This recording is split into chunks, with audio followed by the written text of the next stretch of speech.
I'm David Scandura. I'm Justus Burkett. And today we're here to find out, is Alien the greatest movie ever made? You still don't understand what you're dealing with, do you? Perfect organism.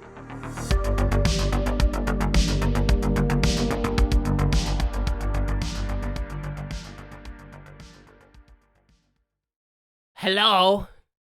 Is anyone here? Hey, HR Giger? Mr. Giger? Yes, Justus, you remembered. It's been so long since I've seen you. How are you doing? I'm doing great. I'm doing great, HR. I wasn't expecting you to show up in person for this record. We didn't know you were coming. David is sitting silently in the chair while I speak to you, but he and I were not expecting you on this episode. How you doing, man? I'm doing wonderful. Thank you so much for asking, honey. Boy, I got to say, you've really let yourself go lately. Flex your bicep for me. Oh my God. Flabby chicken breast. Holy shit, man. So I had some ideas. That's incredibly rude, but continue. I had some ideas to help enhance your workouts. Oh, yes? okay, yeah. Okay, so to first we gotta address those biceps. So we're going to remove your I don't think there's anything spine. wrong with my. Oh, okay, all right. We're going Okay. to replace it with biomechanical spine. Yeah. Yes, I'm following you so far. and then we get tubes that we hook up to your muscles from your spine. Okay. And they pump black goo into your biceps, make you strong, like Bane from Batman. Yes. Okay, yeah. I've seen that movie. Yeah. Okay, I haven't okay. seen. You might not know this, HR, but I don't actually watch as many movies as you would think from someone who has a movie podcast. But I have seen the Batman movie with Bane in it, so I'm following. Okay, and you've seen my movie, right, Alien? Yes, yeah. The movie that we're here to talk about today. Yes. Yes, I did watch that. Okay. In advance of the episode, and also I had seen it before. Yeah. Those are really the only two you need, in my opinion. Also, maybe Paddington 2. Paddington 2 is a good one. I've seen Paddington 1. I haven't gotten around to 2 yet, but I'll prioritize it Okay. on your recommendation. So do you take anything pre-workout, post-workout, protein powder, protein bar? Yeah, sometimes I'll have like a protein bar or a protein powder after my workout, and usually a cup of black coffee before. Yeah. Oh, okay, perfect. So this will work great then. Protein bar that is made of black squid ink Okay. and ground up bird skeletons. Okay. You know what? I'm open to it. I know a lot of people probably wouldn't be, but this show does have a history of being open to trying foods that sound disgusting to the average person. So yeah, I'll eat the bird skeleton bar, sure. Okay, Yeah. wonderful. I'll Okay. make sure to send you a box. Yeah, make sure that you let me know what the macros on that are. I want to know what the breakdown is. Sure. Yeah. Okay, next we have to talk about your penis. Okay. I'm sorry. We went from my biceps to my penis. I was with you for the whole robot spine with the cable biceps. That does sound like it is going to make me stronger. Although I do think it would disqualify me from powerlifting meets. I don't think any federation is going to allow me to lift with those enhancements.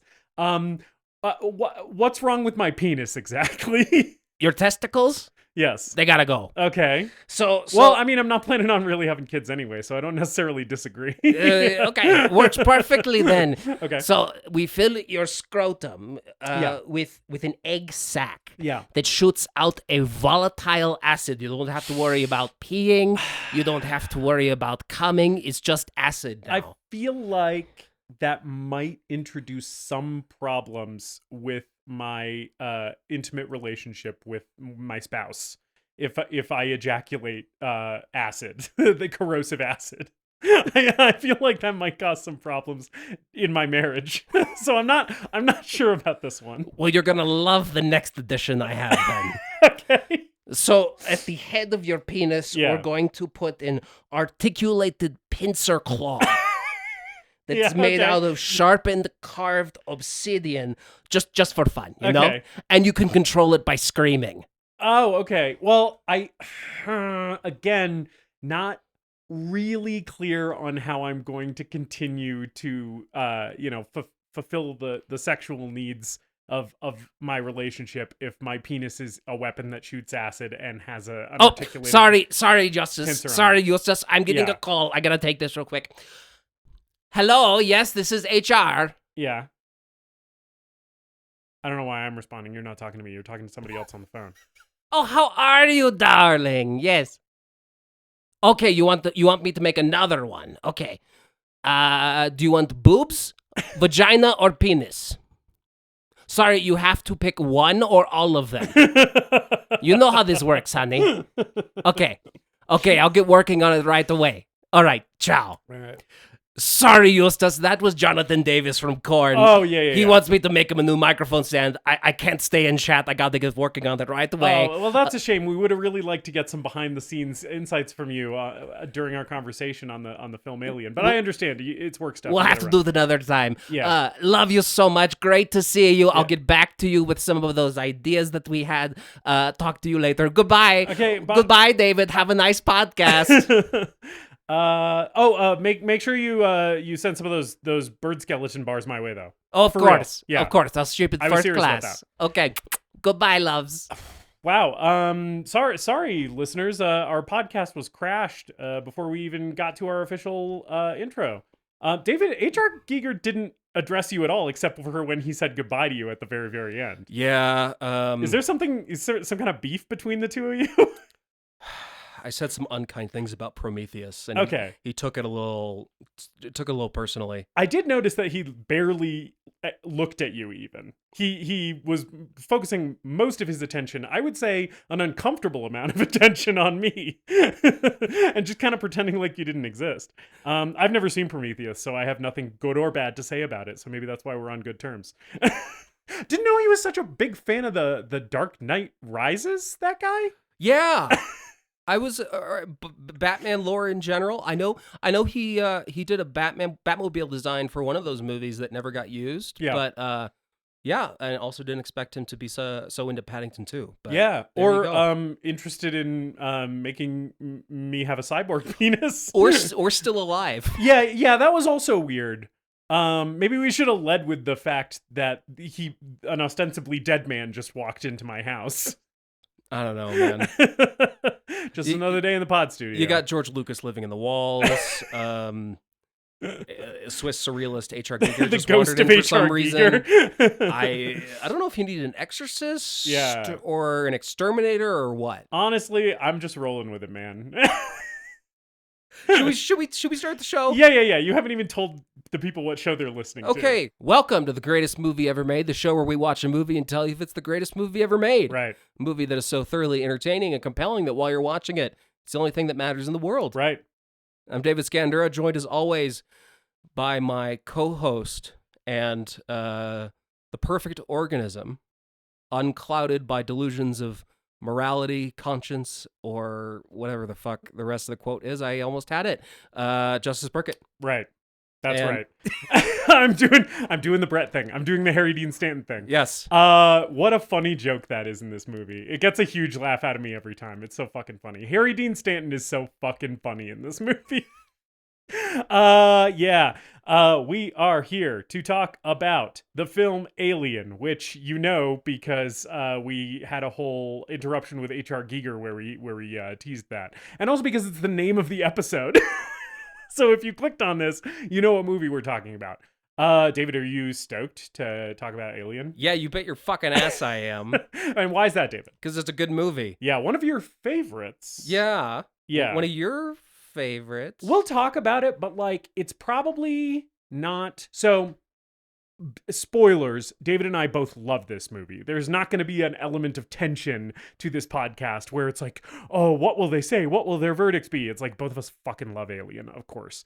That being said, not in my top 10, probably not even in my top 20 films of all time.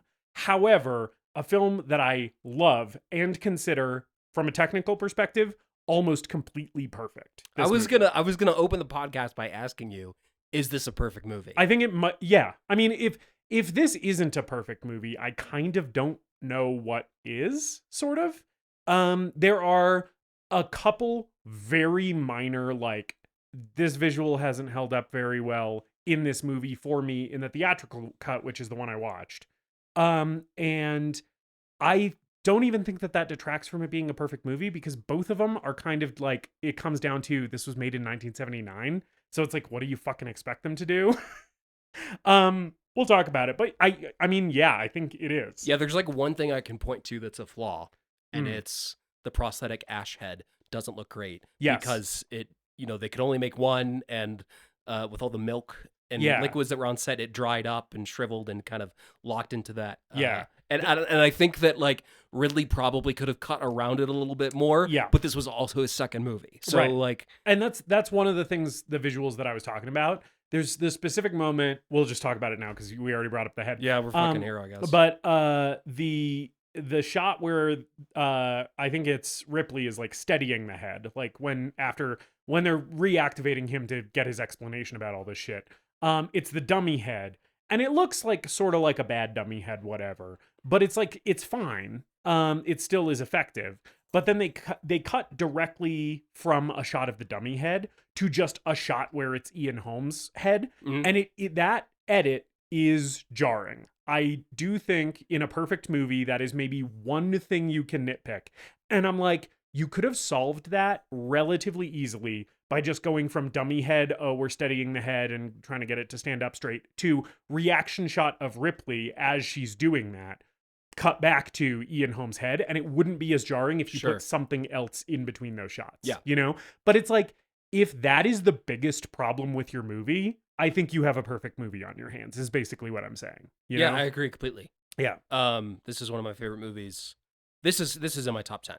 I'm working on getting my top 50 finalized. I have a few more movies to check off, and then I'll post it on Twitter or something, or Instagram, that I have my top 50 list. Yeah. This is in my top 10, and it's not even my favorite movie in this series. Yeah. Oh, wow. Oh, yeah. No, I knew that. It's James Cameron's Aliens. You bet your ass. With a dollar sign, yeah.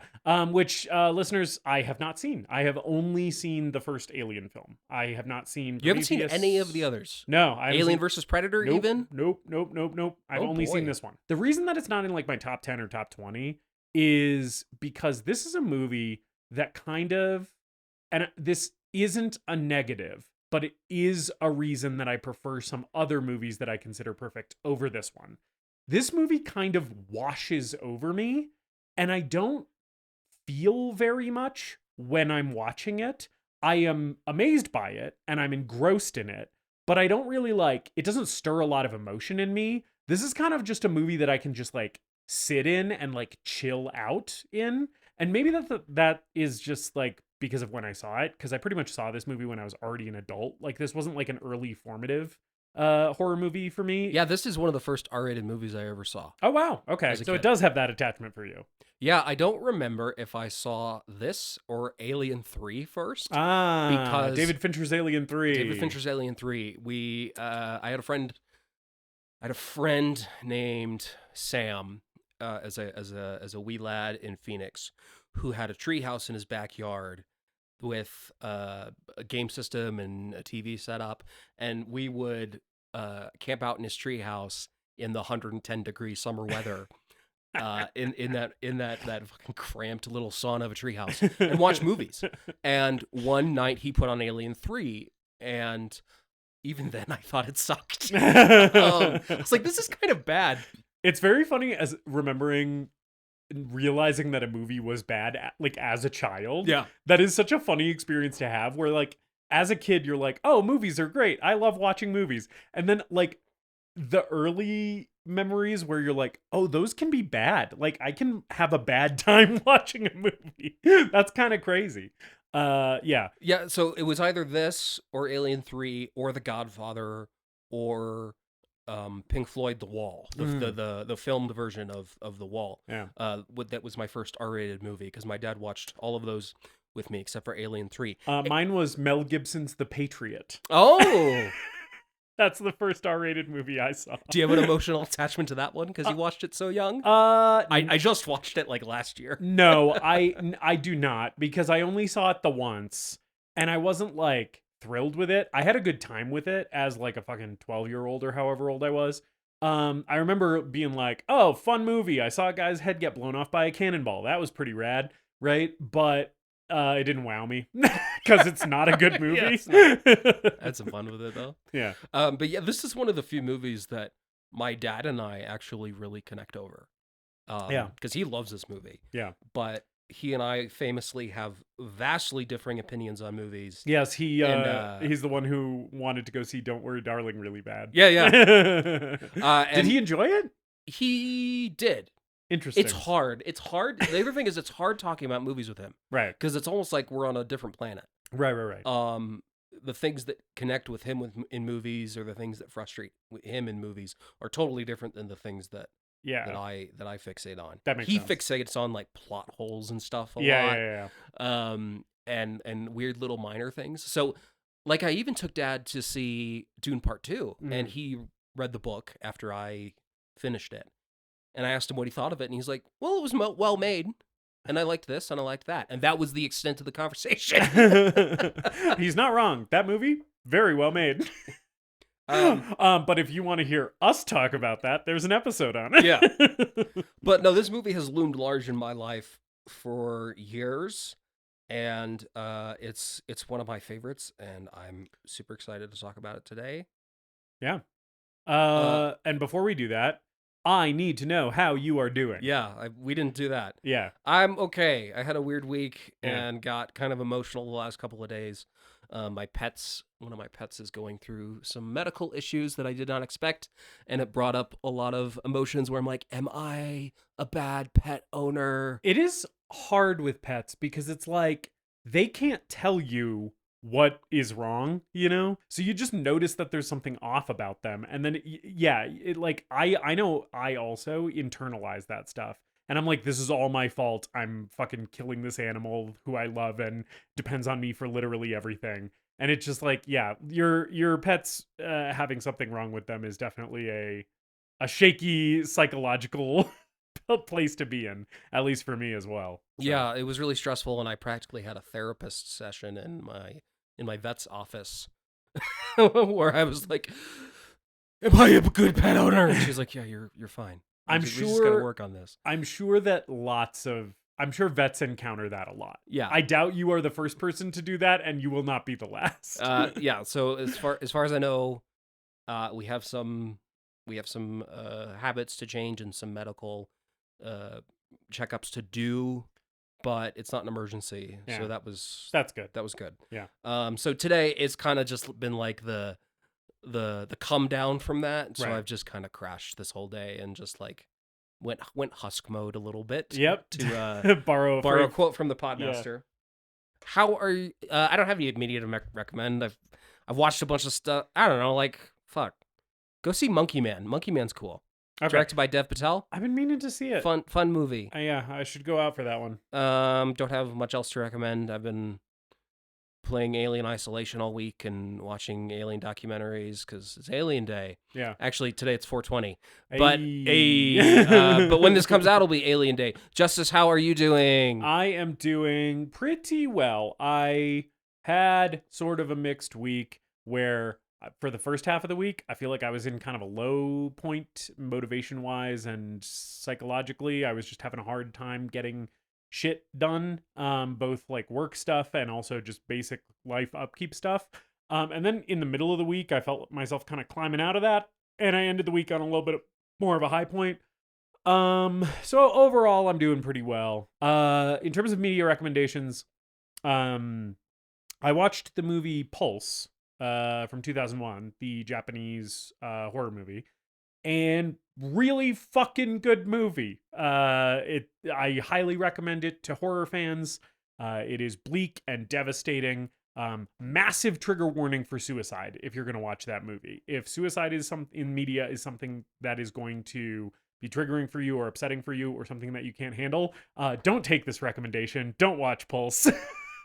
But if you are in a mental place where you can handle those ideas, really good movie, creepy as fuck, and deserves its reputation that I have seen that it has, which is what spurred me to watch it in the first place, is kind of seeing how well it was regarded among the horror community. And almost an evil film. On rewatch, it might be an evil film.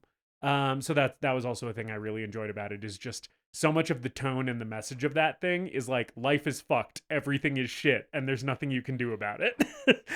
So if you want a bad time, but in the form of a very, very good, well-made movie. Watch Pulse. Yeah, I've heard good things about that, and I know that you suggested it one night when we were hanging out. Have not found the mental fortitude to watch it, but it's one that's definitely on my list and one that I will be checking out at some point. Yeah, it's a big time bummer town movie. So make sure you're in the space to deal with that when you finally give it a watch. And with that, let's talk about a movie, David. Let's talk about Alien. Yeah. Let's talk about Alien. Alien from 1979, directed by Ridley Scott. Our first Ridley Scott movie on the show. Yes. And a good one to do for a good first appearance for Mr. Scott here. He's coming in hard into the TGMEM canon. I want to talk about just something interesting about the behind the scenes of this movie. Yeah. Because that's not what this podcast necessarily is. Like you can go watch behind the scenes documentaries if you want this stuff. But there's something just really interesting about this that I want to hone in on, is that the story of this movie lines up with so many other things that you and I love. Right. So this starts in the form of the short film Dark Star, directed by John Carpenter. Yep. It was written by Dan O'Bannon, and the reason that we have Alien is because Dark Star failed, basically critically and commercially. Low budget science fiction comedy student film that they had a little bit more money to spend on it, so they put it in theaters, and it ended up just going over terribly. And Dan O'Bannon took this to heart and said, if I can't make these audiences laugh, I'm going to make them scream. Yep. Because Dark Star was about an alien chasing people around a spaceship. Yep. And as we've talked about, like, and this is again a well-known thing in screenwriting, horror and comedy are very close, right? If you're good at one, you can usually be good at the other one. So it's like a natural pivot for him to make, right? It's like, well, you didn't like my comedy? Like, let me try the other thing where I shock you. Yeah. Right?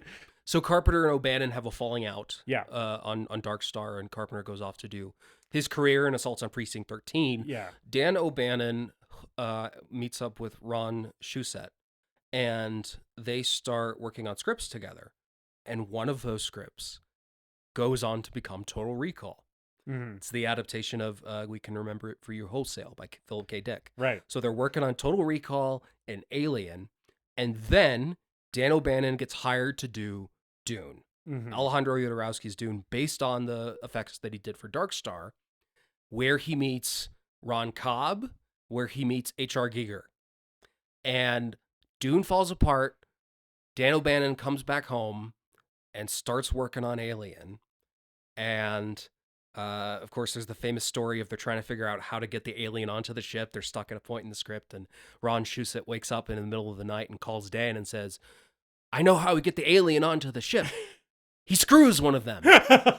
Wait, yeah. Yeah. He fucks John Hurt's face. Yeah. That's what happens. It puts his penis down his throat. They tell us that. Yeah. Yeah. It makes its way to Fox, and they're like, this script sucks. We got to rewrite it, except we have a couple really good scenes here. Yeah. We have a scene where an alien fucks a guy. Yep. And we have a scene where an alien jumps out of a guy's stomach. Yeah. And movie history is made. And Dan O'Bannon brings on Ron Cobb from Dune. He brings on H.R. Giger. And thank fucking God. Thank you, Dan O'Bannon. Rest in peace. Every interview I see with him, he's just this sweet little old man with a nice shirt on and suspenders and a bow tie. And then I hear stories Looking about like the him. granddad from Up. I hear stories about him where he's like, yeah, he had a bunch of guns and he fucked like crazy and did drugs. And he's just like, yeah, so when I was writing Alien, I was like, oh man, what a sweet old man. Also, you would expect him to look, by the end of his life, the way Harry Dean Stanton actually looked by the end of his life, which was like a shriveled husk where you're just like, that man has done every sin known to man. And it's sucked all of the energy out of him until he's a walking skeleton. I love Harry Dean Stanton, just to be clear. But yeah. But it's such an interesting story, and it intersects with so many things that we love in science fiction and movie history. Yeah. that it's hard to remember what it was like before people knew what the xenomorph was, right? Yeah. If Alien hadn't been made, the entire world of basically the entire genre of horror sci-fi horror, right, looks completely different because Star Wars had already come out by this point. And if there was no Star Wars, sci-fi as a whole looks completely different. Even Alien looks different without Star Wars. That's why this was made. You know, Right. like Star Wars took off in 1977, Yeah. and this was sitting on the table of a Fox executive somewhere, and they were like, "Well, sci-fi's in now, so what do we got?" Yeah, but without Alien, like it's not just movies. Like video games are completely different without Alien. You know, Specifically Aliens. yeah. I think Aliens is Right. the template for. But if there's no Alien, tons there's of no video Aliens. games. Yeah. And so yeah, hugely influential movie. I do want to say it is sort of interesting because it kind of comes full circle with some of the history of this thing that you're talking about, where John Carpenter's Dark Star was kind of the impetus for Alien, right? If there's no Dark Star, there's no Alien. I kind of think if there's no Alien, there's maybe no the thing, at least not the way it is. Because watching this movie this time specifically, I've seen this movie like half a dozen times, or maybe a little bit more. Watching it this time specifically, I was like, The Thing came out 3 years later, and there are striking similarities that had not stuck out to me before. On this watch specifically, where I was like, okay, it is a team of highly capable people, each with their own specialty, who are incredibly isolated and like basically effectively completely alone, with a alien monster that keeps changing form, right? Every time you see it, it looks different. And they find it in a crashed spaceship from an alien civilization that was essentially trying to quarantine this thing from the universe to prevent it from getting out. And if you don't kill this thing, it will go on to destroy the entire world, right? If you bring it home with you, everything's fucked. Yeah. Right? It's the same movie. I didn't realize it before. Well, these both have their roots in 50s B films. Right. Like right, because The Thing is, of course, a remake. The Thing is a remake and of a monster movie from the 50s or the 40s or something like that. Which itself was based on a short story. Yes. Too. And Alien, originally Dan O'Bannon and Ron Shusett were working on the script thinking it was going to be a Roger Corman movie. They had connections to Roger Corman. They were like, we'll shoot this really cheap with a silly guy in a rubber suit. Yeah. And in both cases, Carpenter's The Thing and Alien benefit from getting a bigger budget and putting a much shinier coat of paint on 50s B movies. Really positive audience reactions when it came out. Yeah. And like Dan O'Bannon tells a story of him like feeling like no one listened to his ideas on this movie and he was super burned. So he was driving around Los Angeles pissed off, and then he saw the line around the block. Yeah. And then went to go watch his movie and was amazed. Yeah. I would love to go back in a time machine to 1979 and watch that chestburster scene without knowing what happened. Like, yeah. Erasing the cultural context of this movie from your brain before you watch it, if you've never seen it, if that was possible, would be the way to go. Because like even the first time I saw this movie, I already knew that the chestburster happened because I had seen it in like through cultural osmosis, right? And it's like going into that cold must have been fucking insane. Yeah. So let's talk about it. Let's talk about the movie. Hardest title card of all time? ? Correct. Yeah, it fucking rules. I love how the title assembles one little rectangle at a time. It's great. It's so good that Ridley Scott's used it again, I think. I think he did it for The Martian. I'm trying to remember if he did it for Prometheus. I know he did it for Alien Covenant. Yeah. It's cool as shit. It's awesome. And over this title card assembling, we also get the credits telling us that this is the most stacked cast of all time, which in 1979 it wasn't, because a lot of these people didn't have their name recognition that they would later have.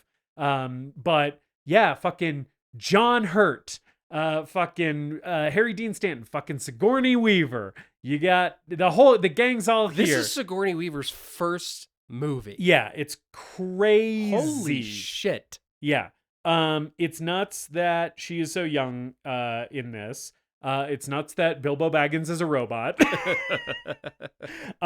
This cast, I mean, there's no weak link in this movie. Absolutely right? not. I think every single performance in this movie is incredible. Even I think the cat or the cats that they got to play Jonesy, yeah, fantastic. You know who is sticking out to me big time this time? Because previously, I think that the standout for me performance wise, other than Harry Dean Stanton, who is just the absolute greatest, fucking legend. Harry, as our previous guest Val Moffat put it on the Twin Peaks Fire Walk with Me episode, Harry Dean Goddamn Stanton. Yeah, so other than Harry Dean Stanton, the standout to me has always been Tom Skerritt, where I'm like, Captain Dallas is like such a complex character who you know so much about him through so little dialogue, right? This time it was Yaphet Kotto. Yaphet Kotto is a force of nature in this movie. This time I was like, oh, he's maybe in a cast of incredible performances. He's maybe doing the most for me this time. I think so. Yeah. He fucking rocks. Yeah, he is. We'll talk about it. He's incredible. Yeah. I also want to mention over the main titles, we have Jerry Goldsmith's incredible score. Yes. Yeah. I know that he clashed with the filmmakers a lot while making this, and I think even some of the music is music that was from another score that he did that the editors or the filmmakers were using as temp music that they just ended up putting into the final film. So I know he had an issue with that, but what is the function that the score needs to serve for the movie Alien, it does wonderfully. Yes. And also the usage, the deployment of the score in this movie is highly intentional and very restrained. So much of this movie is silent or near silent. And it's never fully silent, because what you do get is a lot of like mechanical keyboard sounds and button pushes and doors sliding open and shut and wind, you know? And there's a lot of that and not a lot of music for a lot of this movie. And so when the music happens, it draws your attention so heavily to what caused the music to start, right? You're basically like, oh shit, something is happening because there's music right now, right? And then the music will drop out very effectively in a classic horror device when you are waiting for something to jump out of the darkness at you. The first like 6 minutes of this movie are in near silence. It's basically like all these establishing shots of David, like, what can we even... Hallways have never looked so beautiful. What can we even say about this set that hasn't already been said? Like, everybody has talked about how incredible this is my favorite movie set. Yeah. Bar none. Like yeah. I think it was talk about this when we did Chainsaw 2, how I would love to go back in time and walk around that set. If I had to pick one, it's this one. It's fucking crazy how it looks. Like, the design is so specific, and so, like, this is a question that I don't know if you know the answer to, but you might, because you know some of the making of stuff. Did they design the ship around the xenomorph or the xenomorph around the ship? Because they look so similar. And I'm like, it's intentional that the xenomorph looks like it's like part of the ship. Well, Ron Cobb did the concepts for the ship. Yeah. And then Giger did all the alien I knew stuff. that. But I don't know which, like, they must have...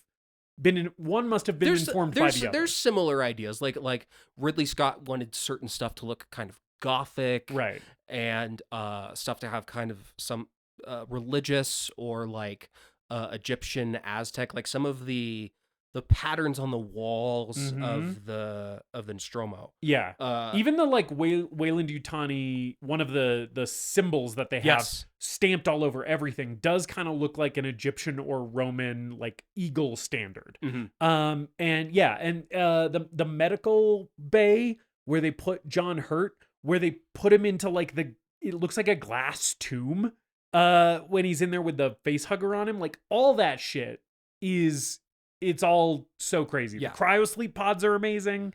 Yeah. Ron Cobb designed basically a series of in-universe symbols Mhm. over each door and at various points throughout the ship. I've heard this. Yeah, to indicate what technology was there or what certain things were. Yeah, and even though they never draw attention to it in the movie at all, Yeah. it just makes the world feel so authentic and lived in and real. Yeah, when people talk about Star Wars inventing the concept of a used future, Right. I think they should be talking about Alien. Yeah, even though Star Wars was first, but I think Alien does it better though. Alien yeah. feels so gritty and grimy and lived in. Yeah. And the technology, I love all of the analog technology. My favorite thing about the analog technology in this, the CRTs everywhere, is that this is a future that has been taken over by corporations. Mm-hmm. And You're gonna say the thing that I'm thinking, I'm pretty sure. these are space truckers on a ship looking at technology that probably looks archaic to these characters. Yes, that is exactly. It looks just as archaic as it does to us. Yes, that's exactly the thing. They are dealing with old, shitty equipment Mhm. provided to them by a company who does not give a fuck if they live or die. Yeah. Right? And I love that everything is constantly breaking down. I Yeah. love that That's nothing a huge part of this movie. I love that nothing works the way it's supposed to. The most pivotal moment is when Ripley tries to stop the self-destruct sequence. Oh, I love the self-destruct. And she does it in time. And this shitty fucking old ship is like, "Oh, you didn't stop the self-destruct, so you got a minute." Everything has such a thought out, almost like redundant procedure and process to it. Mhm. You have to flip a switch and do the thing and Yeah. throw a lever, and then it's like And it's even- so well done. And I love the self-destruct. Yeah. The self-destruct thing is like one of my favorite pieces of tech in a movie ever. Yeah. It's so insane. Even trying to get Mother, the computer AI that helps run the ship, to answer a question in this movie always takes like multiple tries. They have to ask her in multiple ways. There's the great scene where Dallas is basically like trying to figure out what his odds are of surviving when he goes into the ducts, and he just is asking in multiple permutations of the question because she won't fucking tell him like a percentage. Right? So even the AI sucks on this ship. Everything is like old and grungy, and it all smells bad. And if you touch the walls in here, you'll get like fucking motor oil all over your fingers. Like, it is a gross ass, grungy, beat down spaceship, which I am not a fan of. This is what I want to see in my sci-fi. I'm not a fan of the super clean, everything looks very put together and sleek and polished, more Star Trek side of depicting spaceships. I'm like, no, this fucking gnarly ass blue collar shit is what I want to see in sci-fi. Yeah, it's disgusting and gross and Yeah. claustrophobic, and they cobble together like parts from down like aircraft Mhm. and stuck a bunch of shit on the walls, and they built a continuous self-enclosed set that you could walk around in. Yeah. You could walk from one end of the set to the other. Yeah, which and it is fantastic. Mhm. A fantastic set design and production design. And you can feel it when you're watching the movie. Yeah. That this place existed in reality, right? Because they did make, like you were just saying, a closed set that you could walk through the entire thing. And so when the camera is tracking characters as they're running through their hallways, these hallways, even if you don't know, like on a conscious level in your brain, where the branches to the left and right or whatever lead to, there is something about the fact that they shot this on a place that did exist and had a layout in reality that just makes it make sense to your brain on a level that I feel like you don't always get with sets that are not constructed this way. Mhm. There is a logic to the floor plan of this place that even if you're not actually like looking at a map of it, you get it on like a subconscious level. And It's incredible. Yeah, when Sigourney Weaver's running through the hallways at the end of this movie, you're never like, oh, she's going to be okay because the craft services table is right around the corner. Yeah. It's like, no, she has to run through this ship. Yes. And there's no way out. And crucially, we're just bouncing all over the movie, but that's fine. Crucially, when she is coming back, so there's the moment when she runs into the alien on her way to the escape pod. And then she goes back and tries to shut down the self-destruct sequence and then runs back down the hall the way she came to go to the escape pod again. In some of those moments, because you just saw her run this and because the layout is exactly the same through all of that hallway, right? You know she's about to hit that spot on the wall where there's like the wall panel that looks just like the alien, like just like the xenomorph. It has the same textures and color and everything. And you know she's going to come around that corner and that's going to be there before it happens. And your brain, again, on like a subconscious level where you might not even be like doing the rational thinking on this level, is like, oh, she's going to go around the corner and there's going to be that spot that looks like the xenomorph and it's going to be there, right? Because it's like, that's the natural place for it to be. And then it isn't, which is great. Because the whole ship looks like the xenomorph. But it's like, there's little moments like that where it's like, yeah, by making this choice with the set design, they like make so many of the scares in this movie more effective and more efficient. They just increase the tension so much just by like that little choice to be like, yeah, let's like just build the fucking thing. Yeah. Yeah. So everyone wakes up Yeah. from hypersleep. Yeah. One other thing about the set design, I love the use of white in this movie. I love the design of the hypersleep chamber and the music and the way that it's edited, where we're kind of fading in and out between the John Hurt waking up and the pods opening very slowly.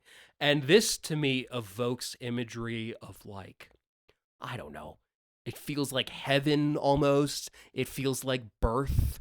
And it's this beautiful little peaceful moment before everything gets thrown to shit. I had the exact same feeling watching this, and this time specifically, I was like, I really, really want to take a nap in one of those cryo sleep pods. Because you were just saying, they do present it as so like comforting and nice, and it's kind of like, oh, this is the beautiful part of this world is like the cryo sleep chambers, and I'm like, man, I gotta fucking go to cryo sleep for 6 weeks so bad. Oh, you're talking about the sound effects. I know I would wake up thirsty as fuck, but very refreshed. You're talking about the sound effects earlier. There's a hum. The Nostromo has a hum in the background to it throughout most of the movie. There are scenes where no one's talking and you just hear the hum. Yeah, it's a really good point because I did say near silence, but that's never actually true because there is that ambient noise in the background that you eventually sort of just like tune out on a conscious level. Yeah. I did listen to that on a loop as I fell asleep for a period of time. Hell yeah. Highly recommend it. Very relaxing. It's also another great one of my favorite sound effects in this movie. But yeah, they all wake up and then we go have dinner. And what we're doing, David? We're smoking cigarettes in space. We're smoking cigarettes in space, baby. This is my favorite thing that a movie set in outer space can possibly do. Outer space, a place that if anyone who has followed me on Twitter for a while knows, do not enjoy the concept of outer space as a general rule. I think it's stupid and bad, and I don't like it, and I don't want to go there. However, if I can smoke a cigarette there, then I'm interested. As soon as smoking cigarettes in space is some kind of actual reality that I might be able to attain, maybe then I will be going to space. I have to assume that civilian missions to space, to the extent that they exist right now, probably smoke-free.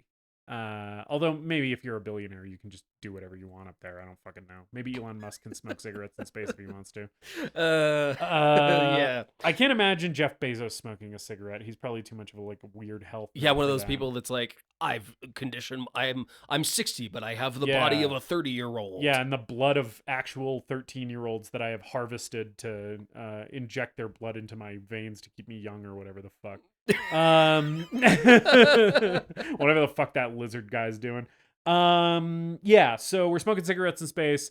We're doing some banter, we're doing some chit chat. The gang dynamic the dynamic between the coworkers on this mining ship is one of the best things about this movie. Yeah. Like we said, the performances are all great, but also just the way the characters interact.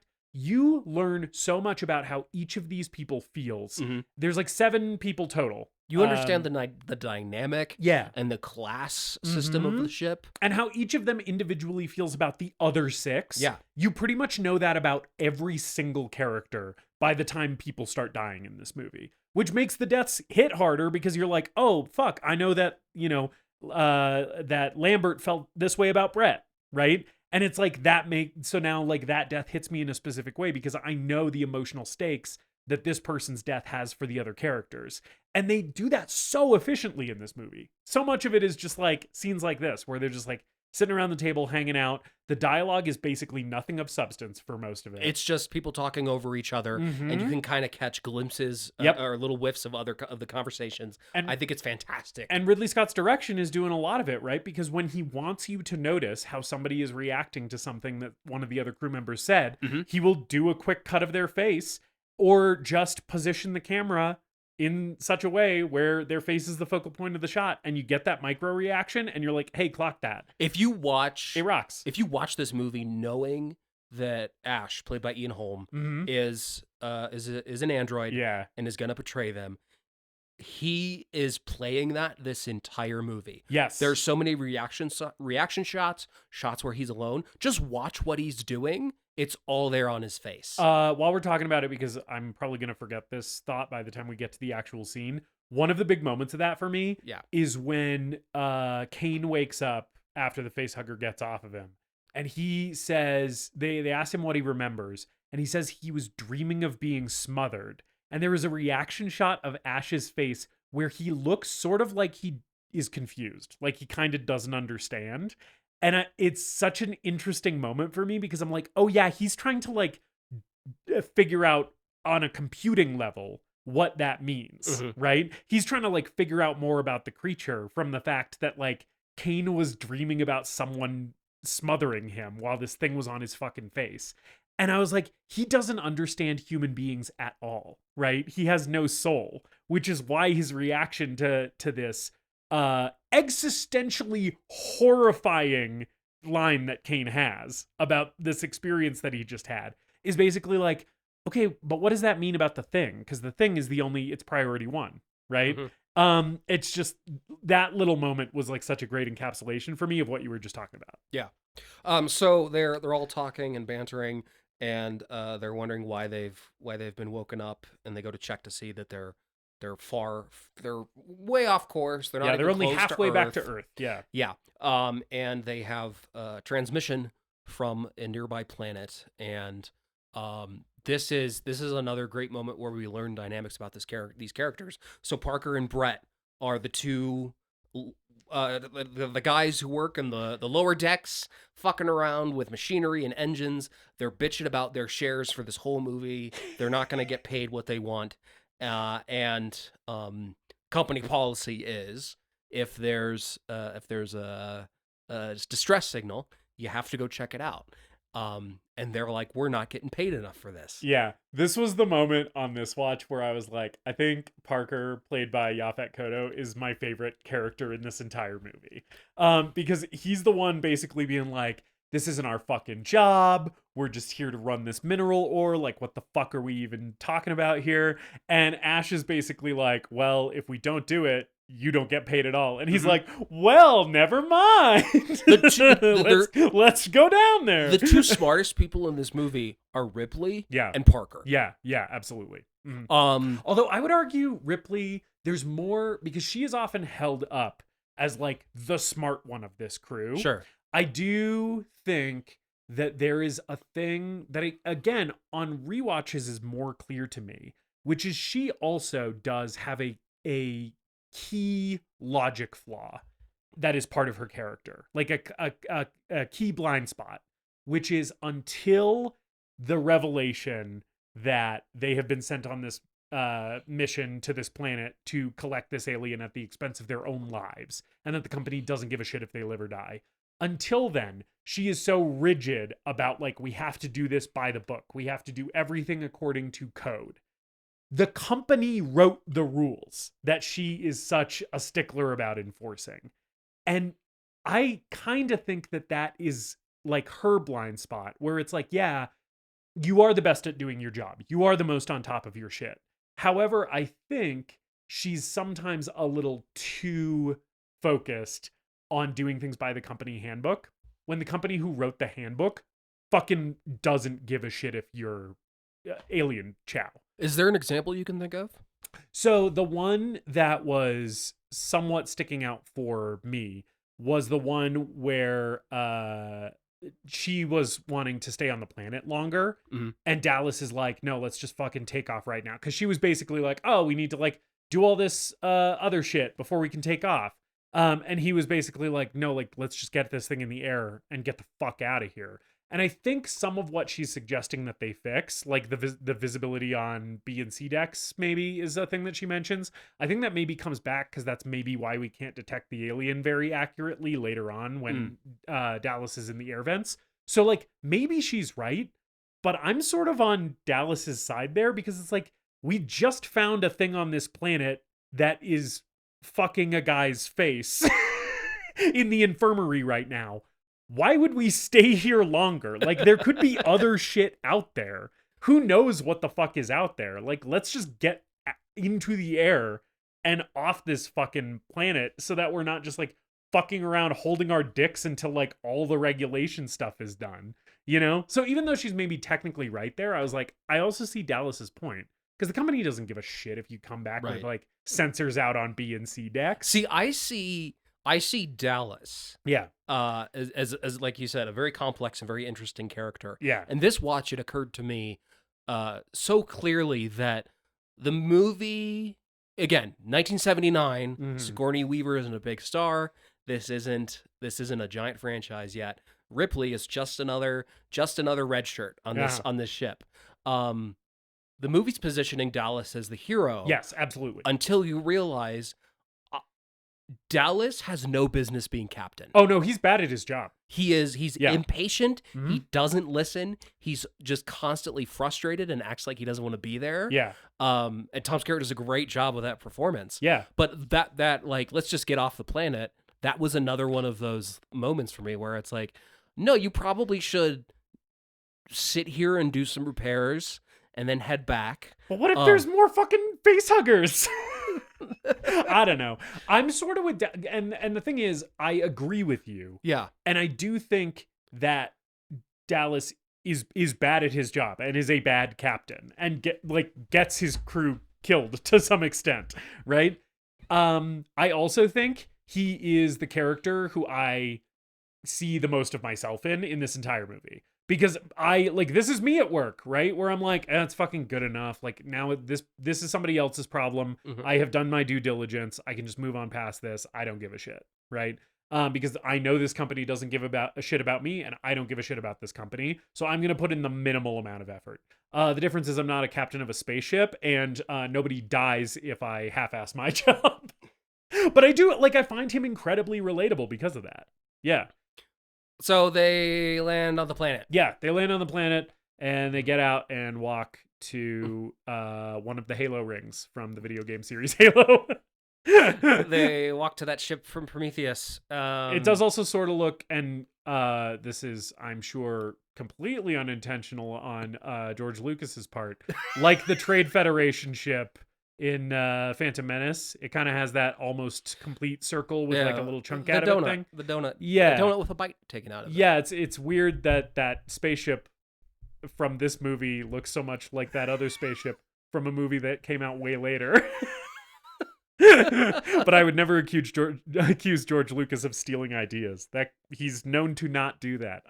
Again, going back to Ian Holm here. Yeah. He's basically alone and monitoring the group that goes out. And he does a weird little jog in place for a second. Yeah, that's I've that's shown up in a couple other places of alien media. I think he's charging his battery. I think he's doing like, loosening his joints or something. Yeah. Or getting the that whatever that milk is flowing through his system.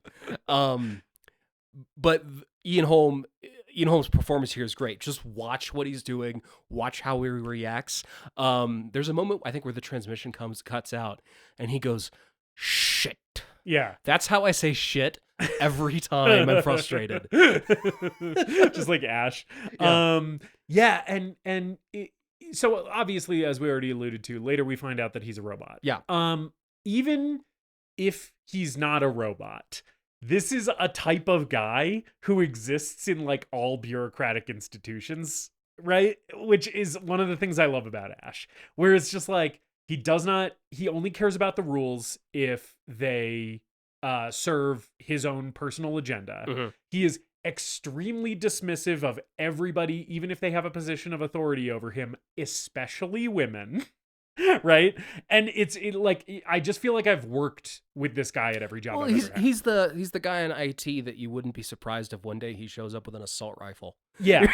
Yeah. He's the guy who knows better than everybody else.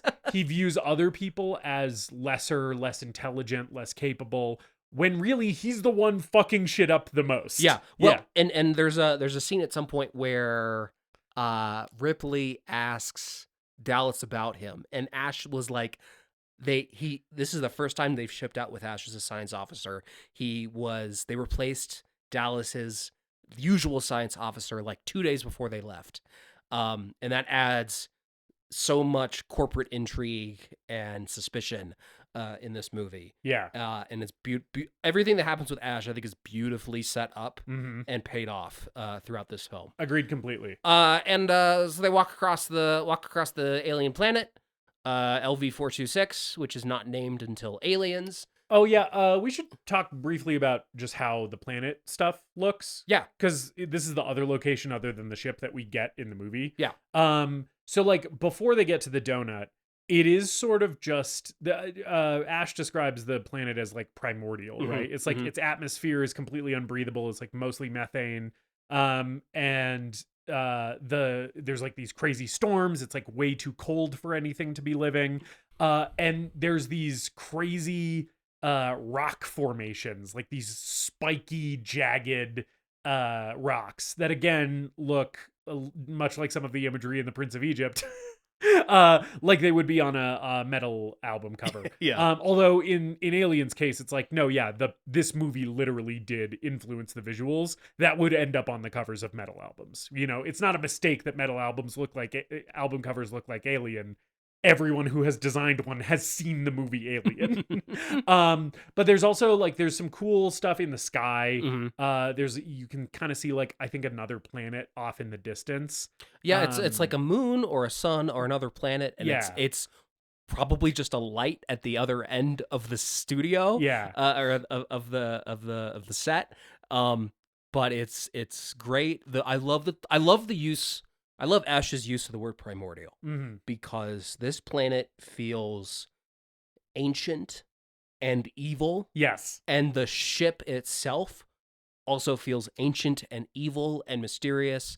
And again, this is before Prometheus. This is before Aliens. We don't know anything about this fucking thing. Mm-hmm. And I think that's incredible. It is like they are truly venturing into unknown territory, both on a physical and a mental level. Like they are venturing into a world that they literally cannot comprehend or understand. Mm-hmm. And I think Giger's set design, Giger's concept for all this stuff is fucking incredible. Yeah. Obviously, I think the derelict ship is amazing. And the hallways in that thing are also, again, the great movie for hallways.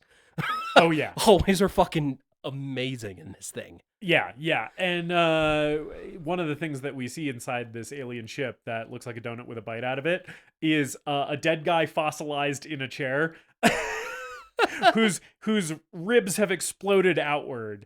And it is very funny that later on in the movie, after John Hurt gets face huggered, right? and he's like, "Oh, I would like to eat something before I go back to cryosleep." And then he like starts feeling his stomach starts hurting at the table. Mm-hmm. Neither Dallas nor Lambert, who are both also on the planet with John Hurt, right, with Kane, and have seen this alien who had something explode out of his body. Neither of them are expecting something to explode from his ribcage. I'm like, you didn't put 2 and 2 together there? You saw an alien who had this happen to him, and now he's clutching his chest. I would be like, hold on. I think something's going to explode out of this guy's torso. Maybe in the heat of the moment, you're not thinking about the alien that you saw with its ribs busted out. Yeah, there's a lot of things they could have thought about before they made some decision in this movie that they just were like, we're in a horror movie. It's fine. Let's all eat dinner with the guy who might have some kind of alien pathogen that is going to infect and kill us all. But yeah, so there's an alien. The design of it is really cool. This set is nuts. Yeah. This set is nuts, and then I remember that it's half scale and they shot it with kids in spacesuits. Yes. Because they couldn't afford to make a set this huge. You know what the genius of this movie is that you fucking can't tell. Exactly. Right? It's like you would never know that unless you knew the behind the scenes trivia. And which I do. Yeah. And now I can't unsee it. And they also do that for some of the scenes outside the Nostromo, like underneath the Nostromo with them when they're leaving and returning. But this visual of what is affectionately referred to as the space jockey. He's big. Which we later learn is just a big white twunk in Prometheus. Is a twunk a mixture of a hunk and a twink? Yeah, I guess. Is that... I thought those were opposite terms. You can be both? I guess so. Okay. All right. Interesting. I haven't... I'm learning more and more about the types of male bodies that are possible. Handsome Squidward, whatever you want to call him. Right. It's one of the most insane visuals and things that's ever been put in a movie. Yeah, he's quite large. This is maybe the most beautiful movie that has ever been filmed. Yes, I don't think that is a crazy thing to say. I think there are movies that I have seen that I consider more beautiful than this movie. However, someone holding the opinion that Alien is the most beautiful movie ever shot is not crazy to me. Yeah. Yeah. Every shot in this thing is basically perfect. It's a perfect movie. Yeah. As we said, it's a perfect movie. Yeah. There's a hole in the floor. There's a bunch of eggs down there. And they go down into the egg, where the eggs live. And there's weird mist that makes like little woo sounds when you pass your hand through it. I don't know what the mist is. I think, this is just a theory, I think it is what is keeping the facehuggers that are all in their little alien eggs. I think it's what's keeping them either like in stasis and unhatched, or just from escaping. They might all be in their little eggs because if they get out of the egg and try and crawl somewhere else, the mist is somehow keeping them just in that little lower area. I think it's containing them. But I think once it's on John Hurt's face, then the other two, Lambert and Dallas, can like physically move him. And so it's like, yeah, I think it can only escape because it latches onto him, is my theory. Yeah, I figured it was something related to keeping the eggs in stasis or activating them. Or maybe it's what's keeping them alive. Who knows? But it's nothing that's ever been brought up in the other films as far as I can remember. And I haven't read like books or comics or anything like that. And there's specific lines of dialogue calling attention to it. Yeah. So like they want you to notice that this mist is here. But like so many things in this movie, it's like, the point is not for the movie to explain to you what this thing in this world does. It's to make the world feel complete and fleshed out, and in this case, mysterious, right? And it effectively does that. And another one of the great shots in this movie, great map painting of this entire chamber. Oh yeah. Where you see so many more rows of these eggs. Yeah, extending as far as the eye can see in this chamber in the ship. Gorgeous matte painting, and also James Cameron probably watched this movie and was like, I have some ideas. Hey, an alien came out of one of those eggs. I see a lot more eggs. What if there were aliens? Anyway, so yeah, man, Kane is way too fucking. So this is a thing with Kane's character, is that he is sort of like brave and gung ho, and he seems very. This guy's got more machismo and also more inquisitiveness than would perhaps be beneficial to him in a horror movie. It is very funny that when they go out to explore the planet, Kane volunteers first. He's like, "Oh, I'm going out there," and Dallas's response to him is like, "Of course you are," right? And it does seem sort of like he's kind of over this guy being the one who's always like, "Oh, there's something hard and scary that has to be done. Kane's got it," is sort of his vibe. So I love that when he goes up to this egg, he just starts fucking around with it. Well, that's the thing that everyone does in these fucking Yes. movies. But here, I kind of get it. Like, Right. I kind of don't. That was a big criticism that people had of Prometheus, is like, oh, there's all these scientists sticking their faces in all this alien shit. Of course they're going to get infected. When that's the entire premise of this one. But here it just works. Here it works because Kane is a trucker. He's a blue collar guy who wants to prove that he has the biggest dick on the ship. That is this guy's vibe. That's interesting. I think. You know who does have the biggest dick on that ship? Parker. Yeah. Oh, definitely. Parker's swinging a dick. Anyway, so Kane is... He gets facehuggered. He gets facehuggered. Awesome. Yeah. Cool. The egg looks so cool. gross as fuck. This movie's fucking disgusting. Oh, yeah. It's gross. Oh, and yeah. so many of the gross effects in this movie are just done with animal parts. Mm-hmm.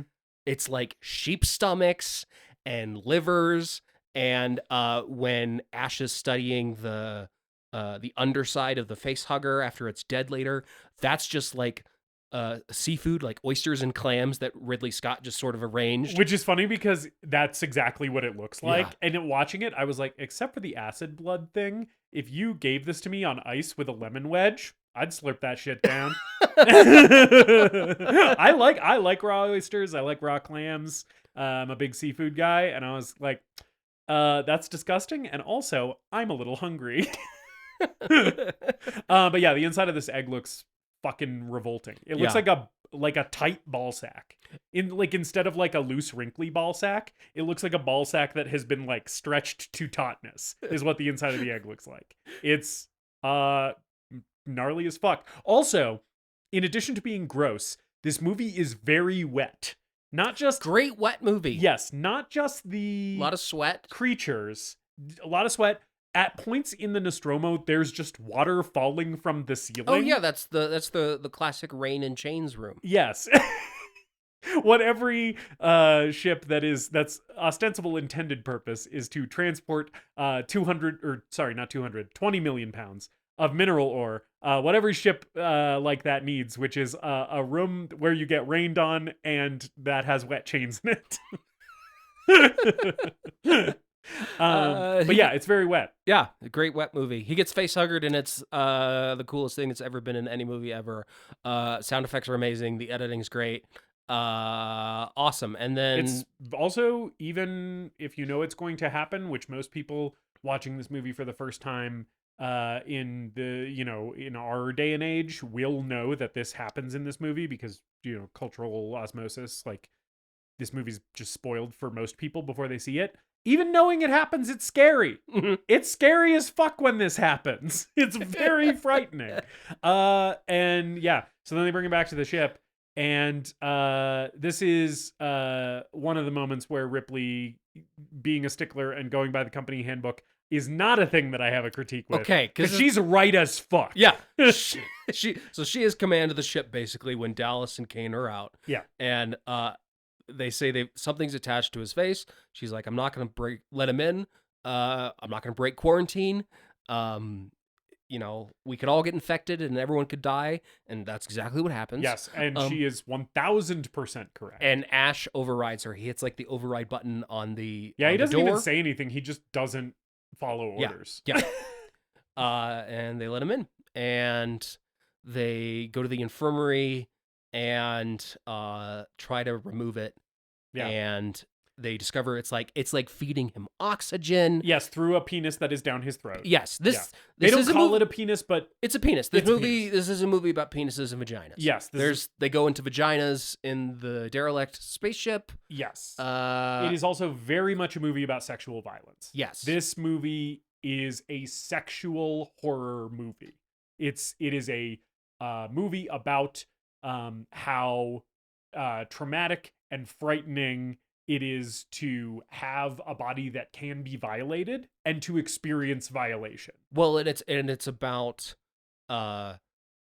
the sexual violence and trauma that women experience on a daily basis happening to men. Yep. And I think it is no mistake that Kane is kind of the member of the crew who is the most braggadocious. He has the most bravado, right? And that he's the one that gets impregnated against his will. I kind of think the movie is saying something pointed to the effect that you were just saying with that. So one of the things that they try and do to get it off his face, like initially they just try and kind of pull it off, and it's going to like take his face with it, basically, because it's hanging onto him so hard. Then they try and cut one of its little fingies off. Mm-hmm. And I really like the laser scalpel, sonic scalpel. Yeah. It is such a cool design. And you don't see any kind of blade or anything. But you get what this thing is immediately before it even does the incision. It's really cool future shit. And then, it bleeds corrosive acid that eats through like 4 floors of the ship. And this whole sequence is crazy and awesome. The score kicks in once the acid hits the floor. One of those moments that I was talking about where the music starting is like, oh, fuck. It's really great. I like when Dallas grabs a pen from Brett. Yeah. And sticks it in the acid and looks at it. And then hands it back to Brett, and he's like, "Here's your pen back." Yeah. Yeah. And Harry Dean Stanton he's the comedic core of this movie. Sure. He's the funniest member of the crew. When Dallas hands him the pen back, he's like, yeah, well, what am I going to do with this? What? It's just a very funny moment where the camera just holds on him being perplexed and looking at his melted pen. And there's so many little micro moments of Harry Dean Stanton, usually bantering with Parker, but sometimes just on his own, where I'm like fucking laughing so hard watching Alien, right? Mm-hmm. But yeah, like this movie's really funny, and I think a lot of it is him. Yeah. I want to talk about the facehugger. Incredible. Yeah. Incredible design again. Mm-hmm. I love the like witch fingers that it has. Yeah. Those are horrifying. Yeah. I also love it has like lungs or some like these air sacs, and I think that's how it's like feeding him oxygen. Yeah. It's like it's breathing for him. Mm-hmm. And I love the shot where they're first trying to get it off of his face, and the tail wraps around his throat. Yeah. It looks very realistic and just very horrifying. Yeah, and the harder they try to get it off, the more its tail just tightens around his neck. Yeah. Like it's just like has an instinct to be like, if you try and remove me, I will fucking kill this guy. It's very, very primal. Yeah. I feel it in my neck watching this movie. And the sound of that, is just, it's great. So basically they're like, well, we can't cut it off. We can't pry it off. So we'll just put John Hurt in this little mummy case and hope this all works out. I do love, there is a moment here because you're talking about the thing where they forecast what's coming with Ash a lot. Yeah. He is the science officer, so he's doing a lot of the doctoring. He's doing a lot of tending to Kane here. And there is a moment where Yaphet Kotto is like banging on the window of the infirmary, being like, why don't you just freeze him? Like, just put him in the cryosleep chamber with the thing on his face.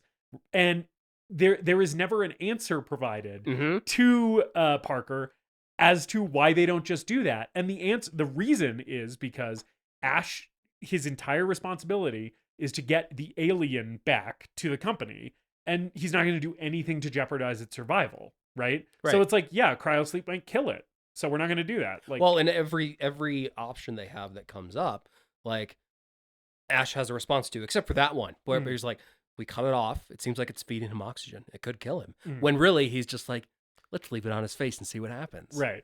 I love that line from Parker where he's like, why don't you guys just freeze him? Because again, Parker's right. Yaphet Kotto does a great job delivering it. You mentioned something about Kirsten Dunst in Spider-Man, how she's taking the time between the lines. Yaphet Kotto's doing that. in this movie. Yeah, big time. Every actor in this movie is doing that to some extent. Yeah. But he's acting the shit out of his pauses. He did a lot of improvisation on this. And you were talking about how strong Sigourney Weaver is, and of course she's incredible.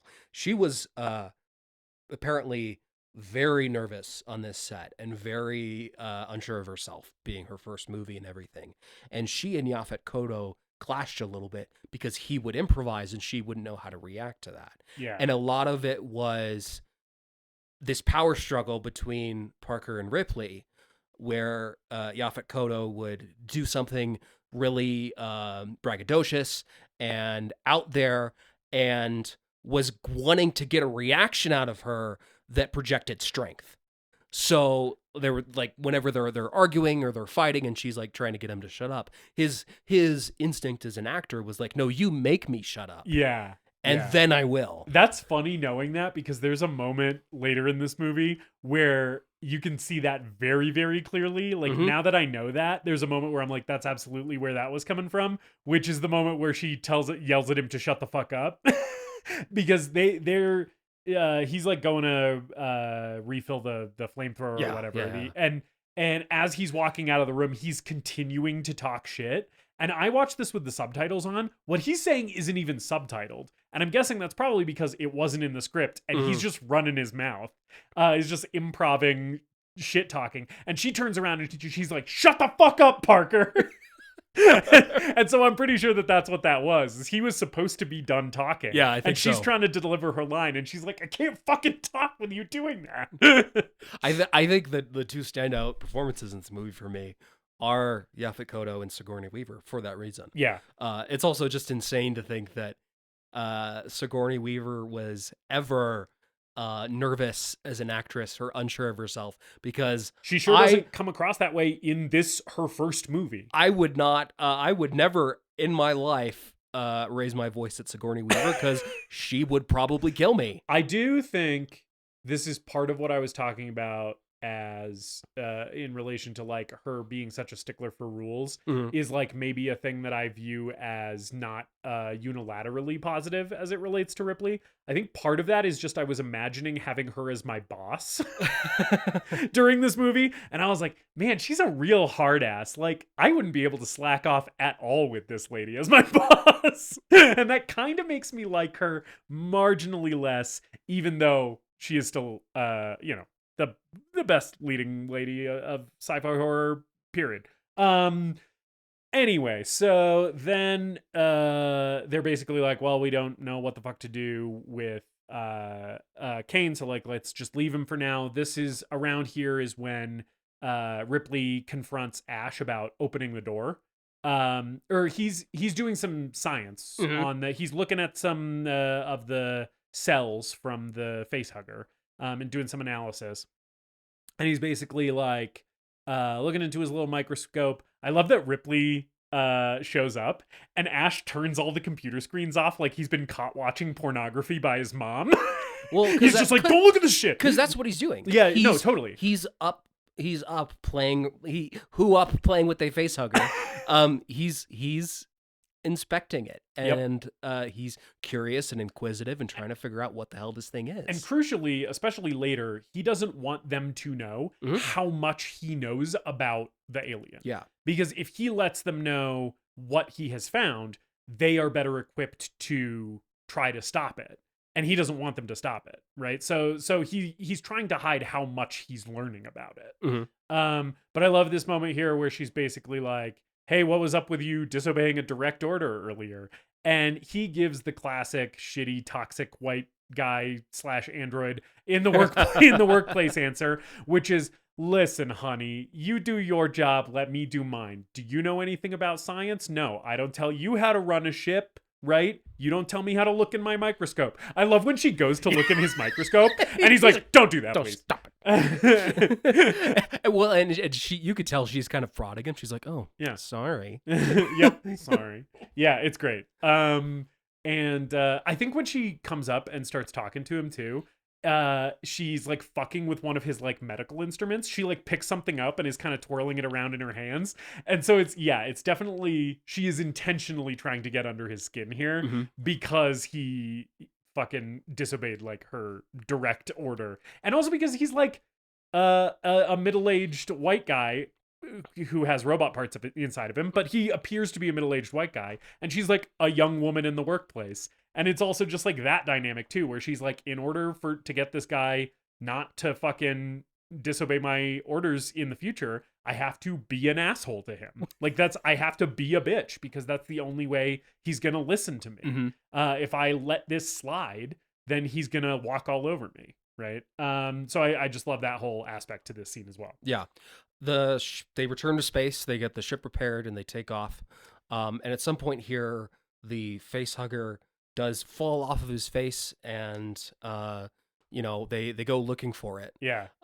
Great scene of them. Can I talk about my favorite fake out scare in horror movie history? I would love for you to, David. Do you know what it is? I think I do know what it is. It's the trash can falling It's the over. trash can. Yeah. Holy shit. It's very, very shocking the first time you see this movie. And man, It made me jump last night. it's so well executed. Um, A couple of the jump scares in this movie got me. Yeah. Even last night, having seen it like half a dozen times. yeah. Yeah. I hate fake out jump scares. Yeah. I hate when the cat jumps out. Which does I- happen at least twice in this movie. But it's okay because it's Jonesy and I like Jonesy. Yeah. But I hate Friday the 13th fake out jump scares. I hate them in slasher movies. Just fucking stop jerking me off. Yeah. Like, either do the thing or don't do the thing. Right. The fake out jump scare in Alien is of the trash can being Dallas knocking over the trash can as they walk in to the dark med bay to look for the facehugger is incredible because it is they do not draw attention to it. Mhm. It is all within this one shot, this long shot of them walking in slowly and looking around. Almost completely silent shot except for the Nostromo hum. Yep. And it feels like it could have been an accident that happened on set. Yeah. It feels completely spontaneous. Yeah. And the thing that makes you jump almost isn't the trash can falling over.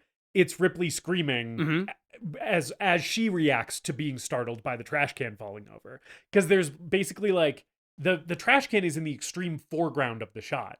So you sort of see it tipping over, and because it's so close to the camera, you sort of clock it before it even hits the floor. So you're like, oh, something's falling. And then once it hits the floor and clatters, she like lets out a really loud scream. And that, because your attention was drawn to the motion of the trash can falling, sort of jars you more because you weren't watching her getting ready for her to scream. And it's like, it's I mean, nobody has ever done it better. Yeah. And I love Dallas's reaction where he's just like, sorry. It doesn't That even got- faze him That because got he's a an huge, asshole. Yeah, it got a huge laugh out of me this time when he was like, sorry. And the skin of the dead facehugger Yeah. hanging down behind Ripley and it falls on her face. Mm. Another incredible jump scare in this. Yep. I also really like, before the trash can falls over, they all enter the infirmary and it's like very quiet. They're all looking around. There's a lot of tension. Is this thing going to jump out at us? Ash goes into the infirmary first. And it's the thing you said where he's playing that he's an android. He is not concerned for his physical well-being at all because he's a fucking robot. This thing can't hurt him. Or if it can, it probably will have no interest in doing so because he's non-organic, right? So he's basically just like fucking around with the air vents, like do-de-do-de-do, like where are you, Mr. Facehugger?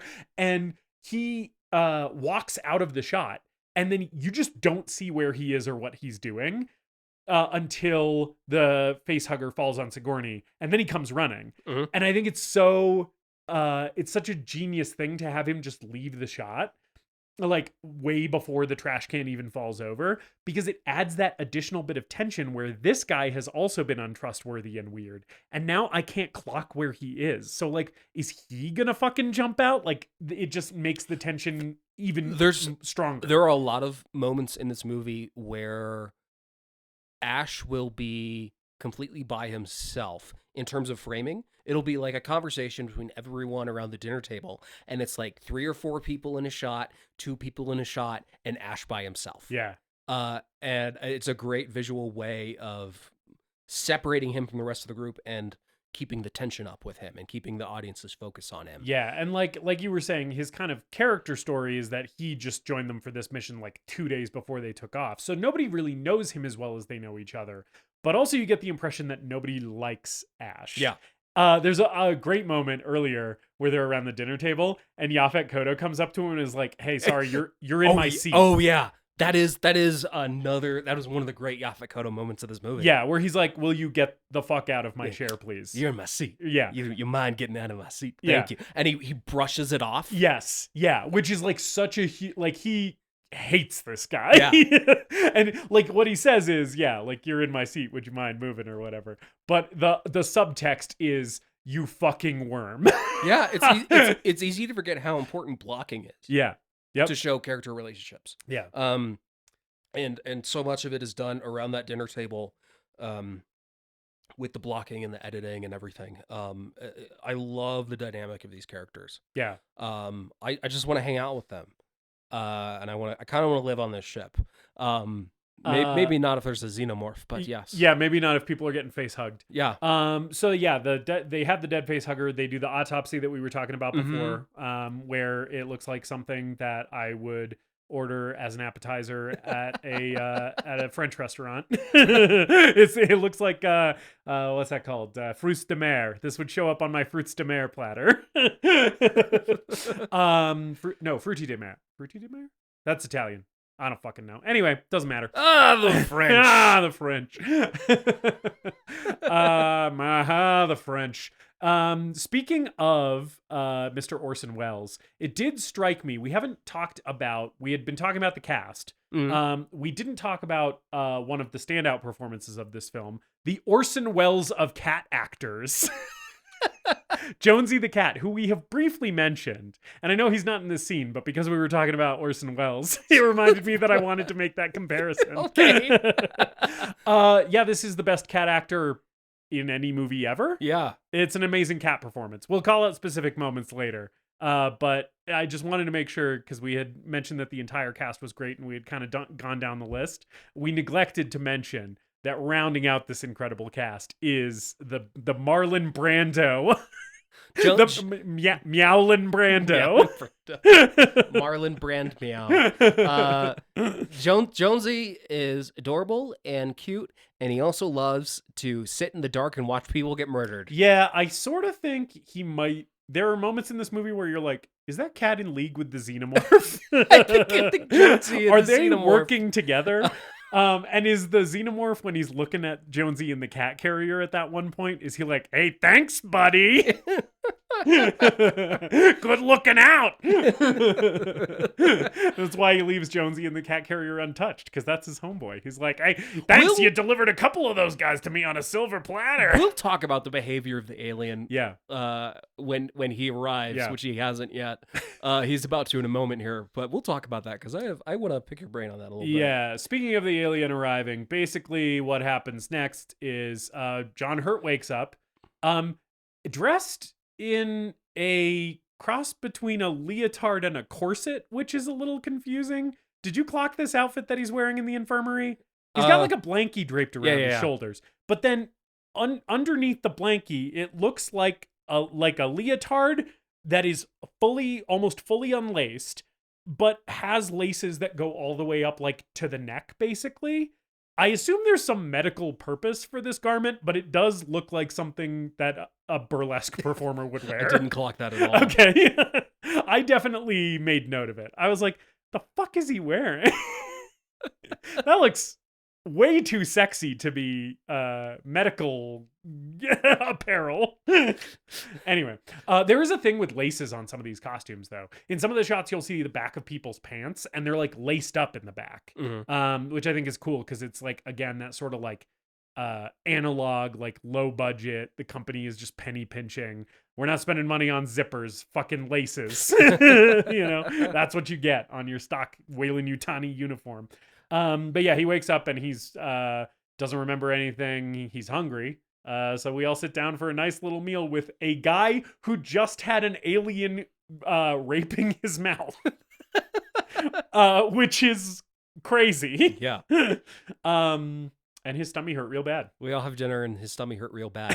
And I love how this is one of the scenes where people are just talking over each other and it seems totally innocuous. And then he coughs and then he coughs again. And your brain goes, oh, something's going to happen. And our friend, the chest burster, arrives. Yes, the chest bursts open and lo and behold, there is a chest burster who has burst forth from the chest.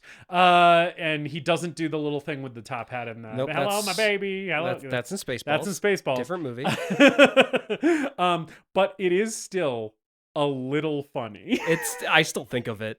Because I watched Spaceballs around the time that I saw this as a kid. Not even just because of the Spaceballs thing. This on its own is a little funny. It's very horrifying because John Hurt's performance is incredible. He is believably in agony. The performance of the cast is incredible as well. There's the story that they didn't know what was going to happen. That's not true. They saw John Hurt strapped to the table and they saw the effects guys rigging stuff up. They just didn't know exactly how it was going to come out, and it failed on the first couple of tries. And then it came out and sprayed blood everywhere, and then they had that reaction. Yeah. So it was still like there was some element of surprise. Also, they were using animal organs in this scene too, so the whole set stank like dead rotting meat. But yeah, it looks incredible. Obviously, it's iconic. Obviously, it's very frightening, and also the close up of this little penis thing going. And then running away really fast always sort of makes me giggle. It is a penis with metal teeth that goes and runs away, and that's a little funny. It's a little funny that he screams and runs away. He's like, fuck you. You'll never catch me, bitch. I'm really fast. And I like that Yaphet Kotto just wants to stab it. And again, Ash is like, says, don't touch it. Don't touch it. Mm-hmm. Yep. And it's like, maybe if he had stabbed it, we know this thing is basically invincible once it grows up into full adult xenomorph in 2 seconds.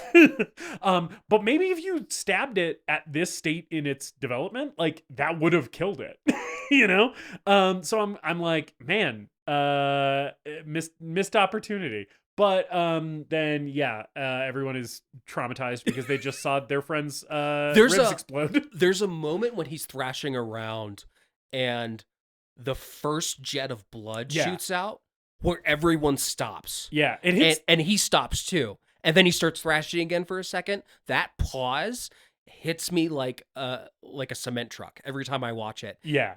Because it does such a great job of like conveying the shock of this moment where like some people would be screaming, but most people would just kind of be looking there. They're like with their mouths agape, like unable to process what's happening. And what they've been trying to do is get a spoon in his mouth because they're trying to keep him from biting his own tongue off because it seems like they think he's having a seizure. Yeah. And so then the sudden jet of blood from his chest, part of that pause is, wait, how the fuck do we deal with whatever this is? Because this is not what we thought. Like, do we even need to be putting a spoon in his mouth? Like, what is this? And then the second jet of blood happens, and it hits Lambert in the face. Yeah, we haven't talked about Veronica Cartwright. Veronica Cartwright is incredible in this God bless movie. her. She's great. I fucking love so many of her little looks. There's a moment, I think her and Parker have a thing. I don't necessarily think it's just that Parker is into her. I do think it's mutual. Oh yeah, he does make a sexual comment. I yes, and it's in this scene. Yeah. before John Hurt explodes and they're just eating. Yeah, and he's like, I'd rather be eating something else. Yes, and she does kind of, her reaction is very telling about their relationship, because she kind of does like an eye roll, like, oh, you're fucking disgusting. But then she kind of looks at him like, hey, after that. And I'm like, oh, I think she is annoyed by this, but in a way where she still kind of wants to fuck this guy and maybe is already fucking him. I kind of think there's something going on. And then later when Parker and Ripley and Lambert are the only ones left, there's a moment where like Ripley goes through a door and then Parker waits for Lambert and kind of puts his hand on her lower back as she's going through the door. And I'm like, that feels very intimate for coworkers. I kind of think that these people are fucking. So that's my theory. But yeah, here, Veronica Cartwright, so micro expressions and stuff like that, where I was reading a relationship between two characters that's never referenced. A lot of that is just down to the phenomenal performances here. And Veronica Cartwright is totally a part of that. But here, there's another moment of her performance that I wanted to call out, which is one of the greatest all-time deliveries of, oh God! It's haunting how she delivers it. Yeah. Where I'm like, that sounded like someone who just saw a child get run over by a truck. She sounds so traumatized. Yeah, it's burned into my brain. It's really good. And when she gets hit with that jet of blood, she takes it right to the face. Yep. And screams, falls over. That wasn't planned, and just gets back into the scene and keeps acting. Yeah. Incredible work. She's amazing. And we'll talk about her more later, but the entire cast is great, so they're all standouts. Yeah.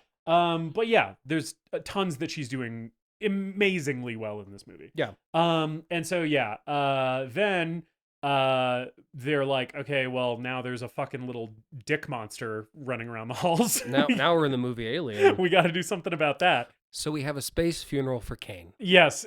Speaking of things that are unintentionally funny, or maybe I think kind of intentionally funny. I don't want to say unintentionally. Funny in this movie. There is something pretty hilarious about Dallas being like, Captain Dallas is like, hey, does anyone have anything to say? And nobody says shit. Yeah. And then they open the airlock and mummified Kane gets fucking launched into space and flips end over end a bunch of times until you can't see him anymore. And I'm like, the indignity of that, the indignity of that is simultaneously the part of the point that the movie is making. I think so. And also hilarious. I think there is something about that visual that is very, very funny. Yeah, I think it's great. I love the visual of I love the shroud that they put him in. And I think him being shot, fucking yeeted into space is hilarious. And I do like that moment when Dallas asks if anyone wants to say anything and no one does. Yeah. It's simultaneously like the shock of what they've just seen and what they've just experienced, and also just like that corporate mentality running through this movie where it's coworker. Like, your coworker, you don't know anything about him, you don't really care about him. Right. As bad as it feels for me to say this, I don't know that I would feel much of anything if certain of my coworkers, if I found out that they had passed away. And I'm sure the same is true about me for some of my coworkers, right? Like if they found out that I had died, they probably wouldn't feel much of anything. They'd be like, oh, wow, damn. Moving on. Yeah. Right? And so it's like, that's part of the thing in this movie is it's like, yeah, these people don't largely have emotional connections to each other because the company that they work for, the feeling of it is the work environment that this company creates stifles human emotion, human connection, free will, thought, thinking for yourself, right? That's all stuff that the company is that is bad for the company, right? So it's like, yeah, no, like none of them knew Kane well enough to really be sad. They're shocked that they saw an alien explode out of his chest, but it's like, yeah, what do you even say about, guy you work with? Yeah. And the indignity of him just being shot out into space like he's fucking garbage is also there's an aspect to it that's like, oh, it's kind of the space equivalent of a funeral at sea. Yeah, but there's less of like the nobility of it when that happens in a naval movie or something like that. It's like there's a speech and everyone's on deck and they say a prayer and they bow their head and then the person gets dropped into the sea, and it's kind of this beautiful like returning to nature, becoming one with the natural world. And here it's just like, no, you're gonna get shot into the fucking cold dead vastness of space. Yeah, and we're halfway from fucking literally nowhere to Earth, right? So it's like nobody's ever gonna find you or see you out here. You're just gonna float through nothingness for forever. Which that's how I would like to die. I know you're very anti-space. Yeah, I hate space. I'm much more pro-space. I would rather be dead in space than alive on Earth. So I would rather, if tomorrow it was like, hey, you can go to space and you will definitely die. This mission is guaranteed that you're gonna die horribly in space, I would go. Really? Yeah. Just to go look at a whole bunch of nothing, huh? Yeah. Just to go look at like empty blackness and stars. But there's like, you can see stars from Earth though. You can see the stars if you're standing on the ground down here. You can see trees and water and mountains and also stars. Up there, you can only see stars. It's objectively worse. Space sucks shit. There's nothing interesting going on up there. It's all cold and all dead. Everything interesting is happening right here, baby. I do also love Earth very much. I should make that clear. I'm an Earth supremacist. I think nothing else in the cosmos has any value because, as far as we know, nothing fucking lives out there. What about the sun? Well, the sun is what allows Earth to have life on it. So sure, the sun gets a pass. Moon also gets a pass for doing the whole tide thing. Also, full moons are pretty impressive and cool to look at from Earth. So the moon gets a pass, the sun gets a pass. Everything else, we don't need it. Okay. Until someone brings me photos, video, or just puts me face to face with an actual flesh and blood alien organism, not bacteria, not a fucking protozoan. I'm not interested in any of that shit, but like an actual complex, full-on organism, multi-celled organism that I can see with my naked eye that came from outer space. I am not interested in anything going on up there. It's a great transition because we're about to meet one. Yeah. And Brett, of course, walks into the chains and rain room looking for Jonesy and gets killed by the xenomorph. Yes. Rest in peace, Harry Dean Stanton. Thank you so much for your service. I like that he's standing under some of this rain. It's presumably like water dripping down from some machinery. Yeah. And he takes his hat off and he's like taking a little shower. Right. He's like, getting in his mouth. Free shower. Wayland Yutani only lets us have 2 of these per voyage. If he survived the xenomorph, I think he would have contracted Legionnaire's disease. That can't be good for you. Yeah. You have hepatitis C now. But yeah, I do love him just kind of being like, hey, I'm looking for the cat. Also, there's a murderous little penis on the loose. But let me take a little moment to wash my face with this water leaking from the coolant system. I mean, important to mention, they don't expect this thing to grow. No, they think it's a little penis. Turns out it's still running around. It is a big penis now. And this is where we see the alien for the first time. When Harry Dean Stanton is... Oh, by the way, Harry Dean Stanton, when he's looking for Jonesy, he starts by going, here, kitty, kitty, kitty, kitty. And then there's a great Harry Dean Stanton delivery that got a huge laugh out of me, which is, enough with the kitty shit. And then he just goes, Jonesy. Jones. But then Harry Dean Stanton starts trying to lure this cat by meowing like a cat. Mm-hmm. And I was like, you know how you were saying you went to sleep to the sounds of the Nostromo hum? I need a 1-hour loop of Harry Dean Stanton meowing like a cat for me to fall asleep to. I want to listen to him do this for so much longer than he does it in the movie. Because it's just Harry Dean Stanton being like, meow, meow. It's very funny. We haven't talked about him a bunch and we won't spend a bunch of time on it, but Brett is also he's probably, other than Parker, my favorite character in this movie. I love Brett. Just everything about him is hilarious. I love the Hawaiian shirt and the trucker cap. He says right after everything, which is something that you I also am known to do. Yes.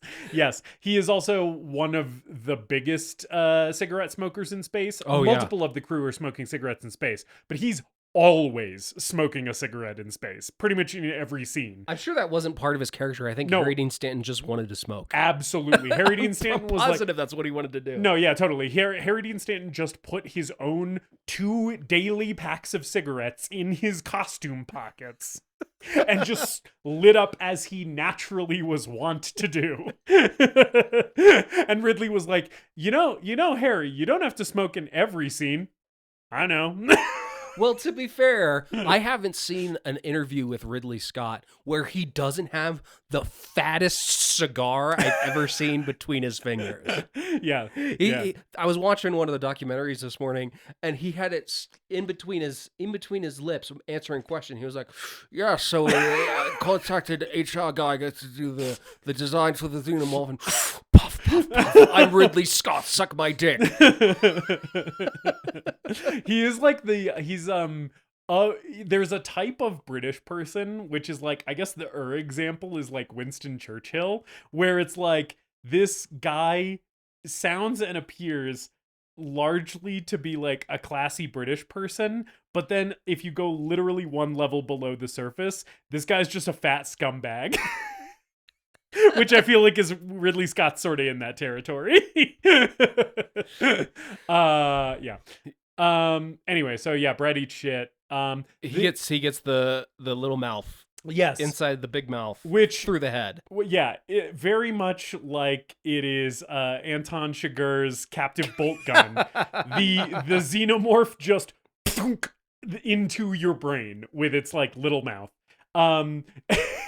And honestly, the xenomorph's approach to killing people is sort of similar to Anton Chigurh's, which is stand there, be tall and intimidating and weird looking, make them stand still long enough that you can shoot something directly into their brain, right? And then disappear without a trace. It's very much kind of the same MO. Yeah, I like the extreme close-up here, and then also when it happens to Parker, of the fucking thing like busting through their head, and you do see like brain matter for a second. Yeah, we get some gore, but it's really quick. It's edited very quickly, and I like that it's more implied than anything else. There's a lot of Alfred Hitchcock in this movie, which is one of the things that my dad loves about it. Yeah, his whole thing is like Alien is about subtlety and the fear that lives in your mind. And the Alfred Hitchcock, everything that Alfred Hitchcock did to approach his movies, and then Aliens is we'll just shoot them all with guns, right? And I think Aliens is much more complex than that, but we'll get there when we get there. Yeah, presumably this time next year. But I like that this movie isn't particularly gory, other than where it needs to be, which is that chestburster scene. Yep.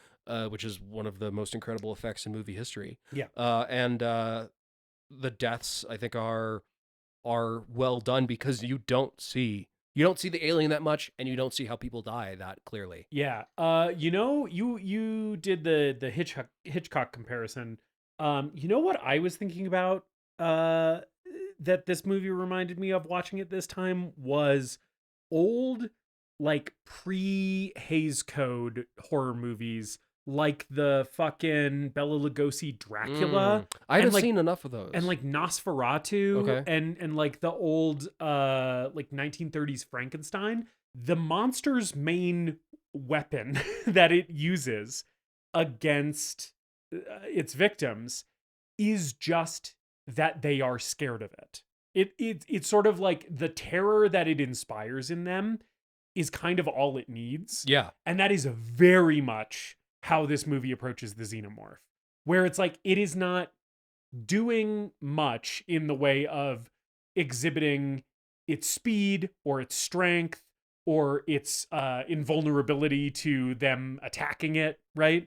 It pretty much stands there and scares the shit out of you, and you are paralyzed with fear and unable to move because you are looking at something that is so terrifying. Yeah. and then it kills you. Let's talk about the xenomorph. Yeah.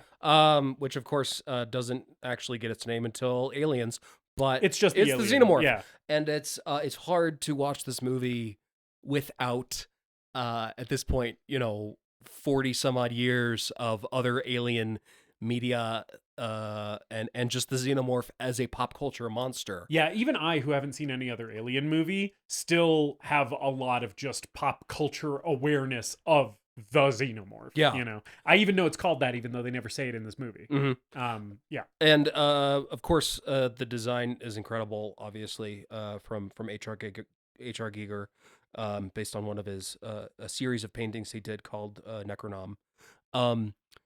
But there is something about the behavior of the xenomorph in this movie that does not match the other alien films or the way it's portrayed in other alien media, where in Aliens, the xenomorph becomes a movie monster.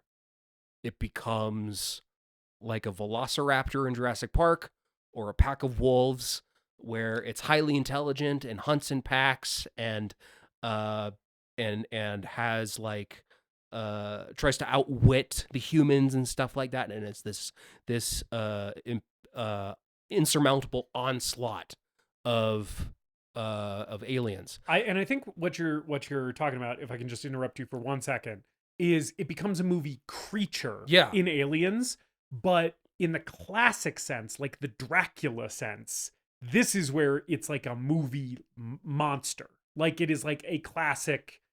It is like Michael Myers in this movie. Yes. Yeah. It is.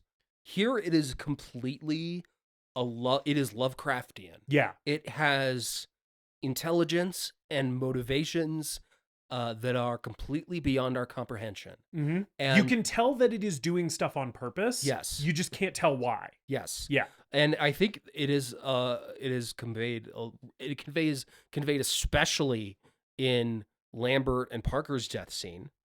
But here with Brett, where the horror is just looking at it, not being able to comprehend what you can see just long enough for it to kill you. Mm-hmm. Rather than in Aliens or something, it would just jump out as soon as Brett showed up. There's something very interesting about the behavior of it in this movie, and the look of it too.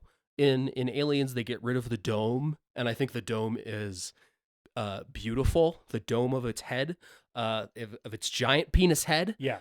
There's an actual human skull in the dome, in the face of the xenomorph. Because you got H.R. Giger designing your monster, so it's great. It's terrifying. Yeah. It's still terrifying. Yeah. Yeah. It's still terrifying because even though we're 40 years later and I've blown aliens apart in arcade games, and I've watched all the Alien movies, and I watched Alien vs. Predator, and I have an action figure of this thing on my shelf, and it's on t-shirts. The alien in Alien is still terrifying. And one of the reasons that it is because, and it's the thing, I hate repeating myself and using the same comparison over and over, but it's like the shot in Nosferatu where he opens the door and is standing in the doorway, and Max Schreck looks all freaky, and he's looking at a character that you can't see, but really he's looking at you, and it's like he's in the room with you, and you feel unsafe in the presence of this thing that is just being shot on film, right? And so, like, watching my DVD last night, I was kind of getting that experience where I was like, it feels like it's in the room with you. It feels like this thing can reach out of the screen and hurt you. It looks perverse. It looks unholy.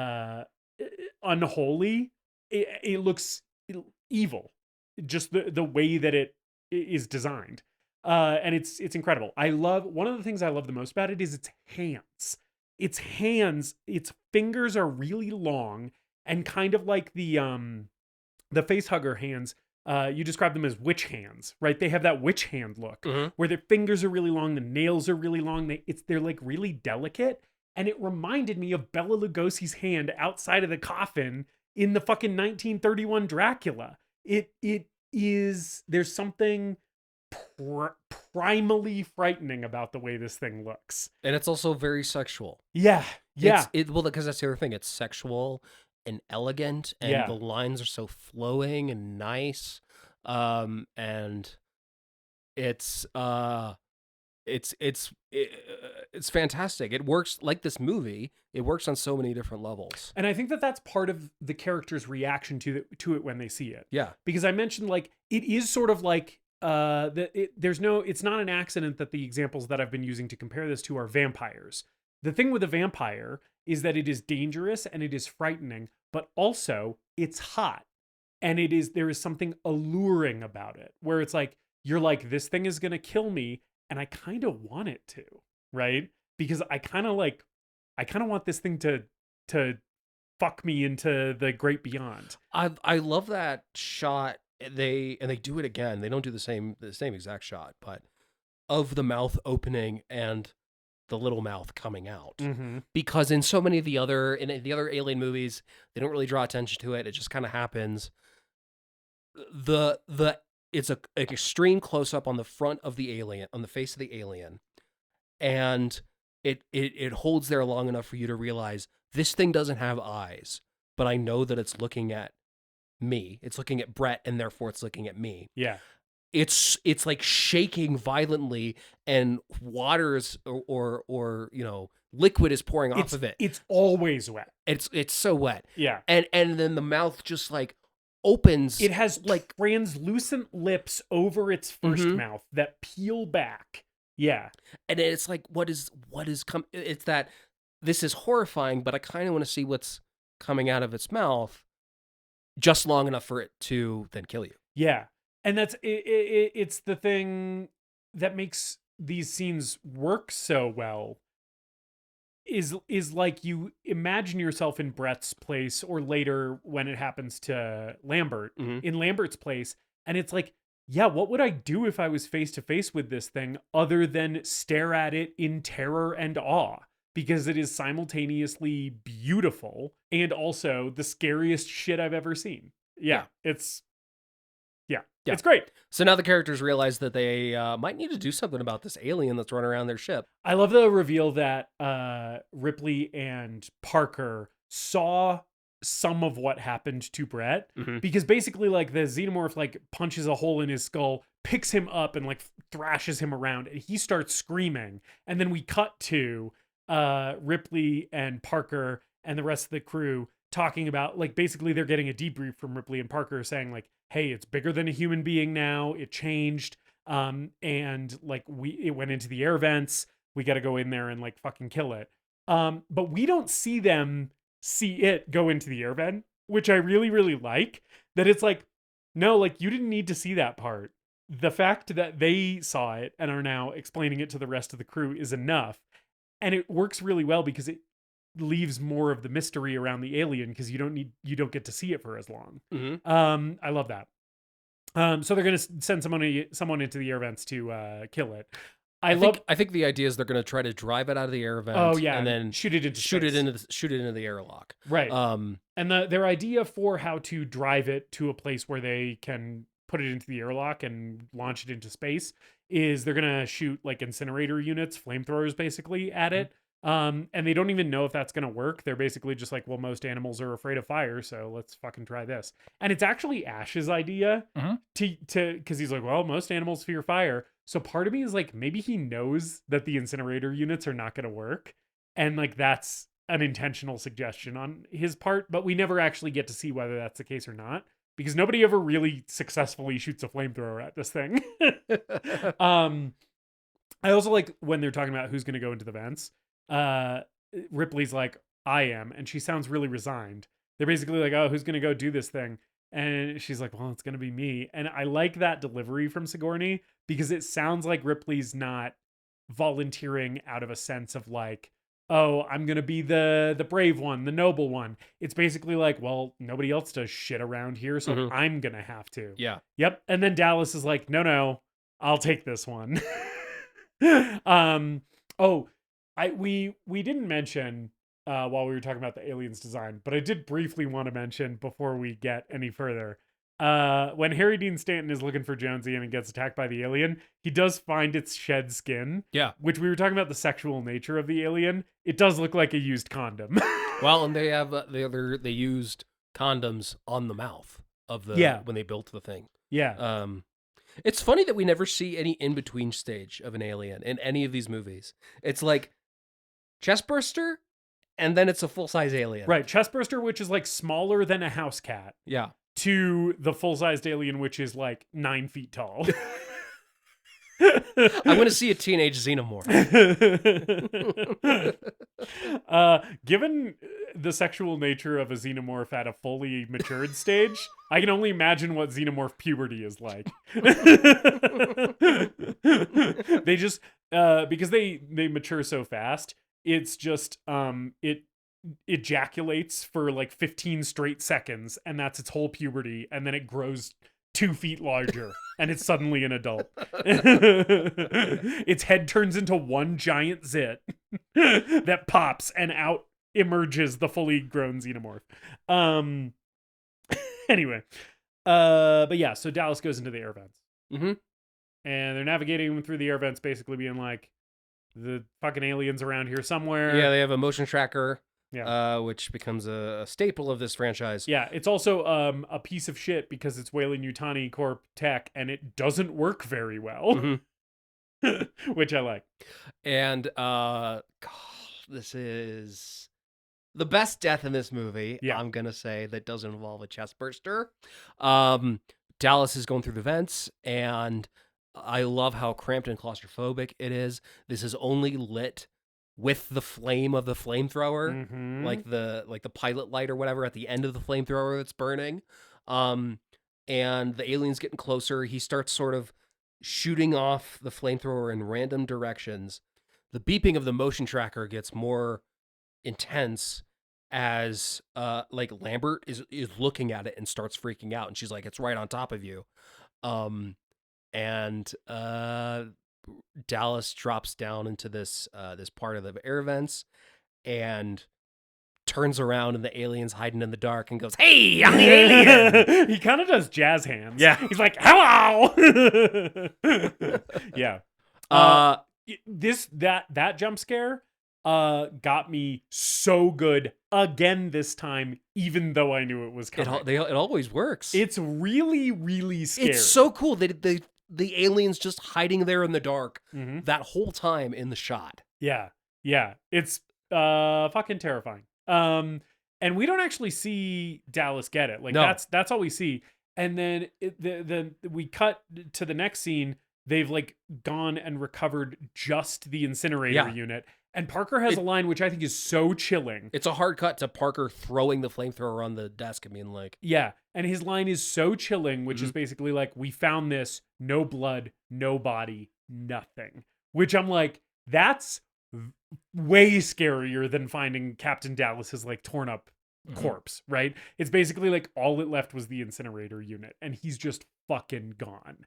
It really like raises the intensity here. Basically from the chestburster moment through the end of this movie, it is just a constant ramp up of tension. We're just piling tension on top of tension, and it works so well. yeah, And this is thing is immaculately paced. yeah, it really is. And sometimes I think of this movie as a movie that has a slow beginning, because the chestburster doesn't happen until like an hour into a movie that is a little under 2 hours long.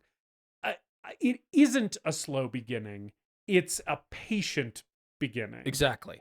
And then once the chestburster happens, this thing goes into fucking high gear. Yeah, it's patient from those opening shots of just the hallways to Kane Even before getting that, up out of the title card Yeah, yeah. assembling one rectangle at a time is so patient. Yeah. Yeah.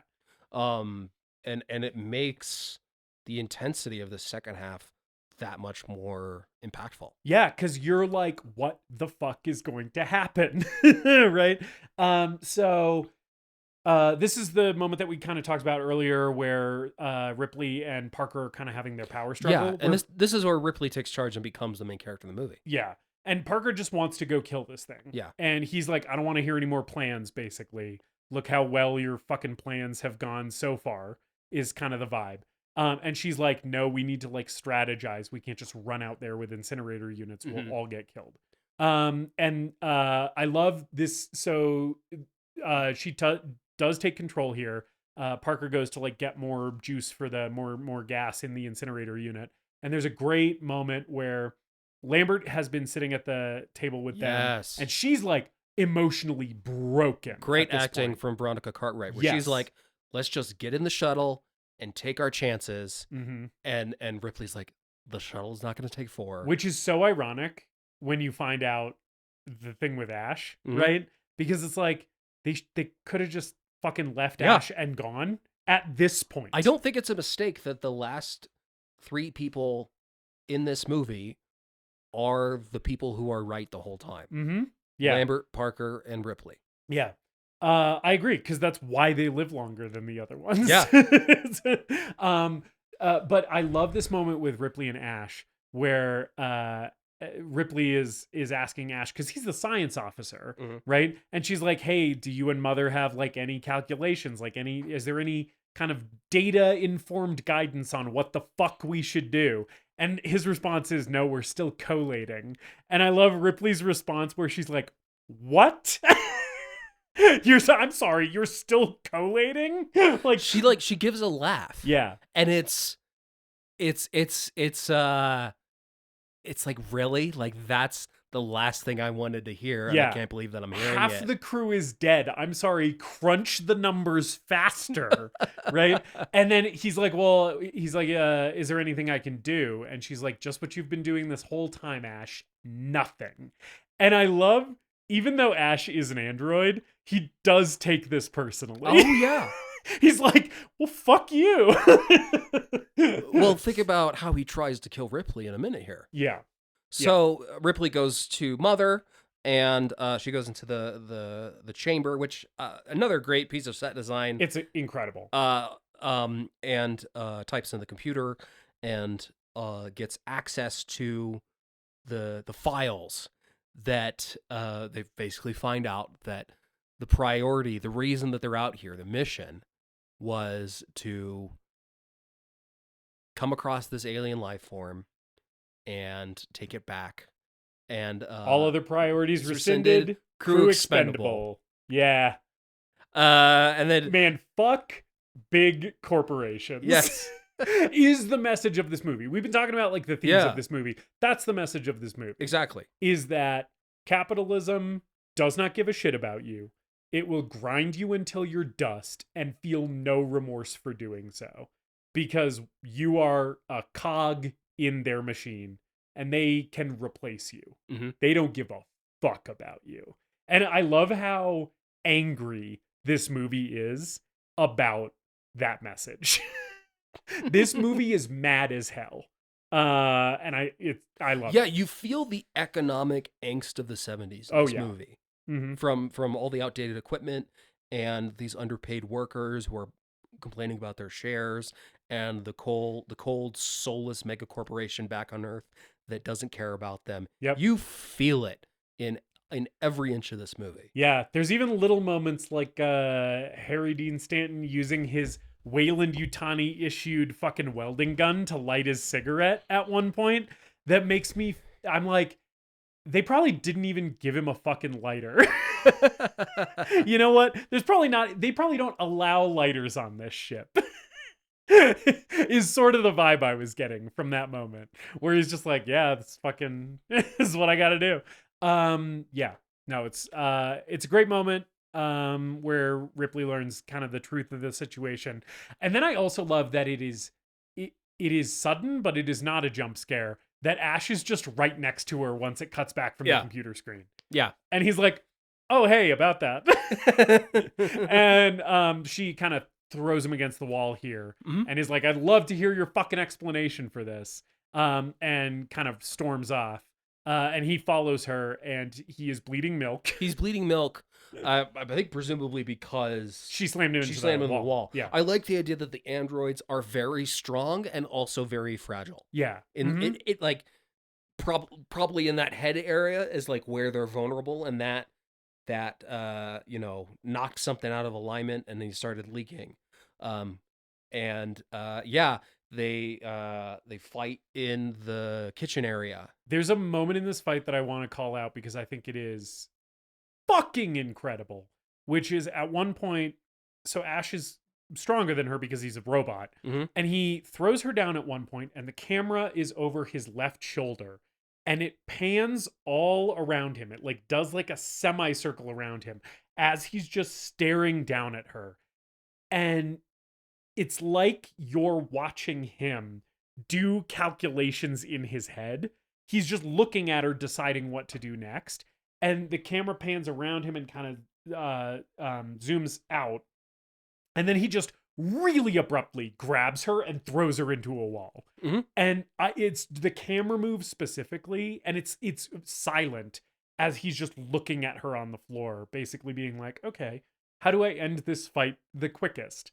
Let me do my little robot math, right? It's just I don't think it's that. I think it's his personality taking over. He's like, also mad. What do I want to do to her? Right. And what he wants to do is he rolls up a magazine and shoves it in her mouth. A porno magazine, which I do think is pointed. Yeah. Because this is a young woman, and this is, even though he's a robot, a middle-aged, gross, creepy man. Yeah. It's very pointed. It's very obviously has a sexual connotation to it. And he also trying to kill someone by shoving a rolled up magazine in their mouth is wild. Yeah.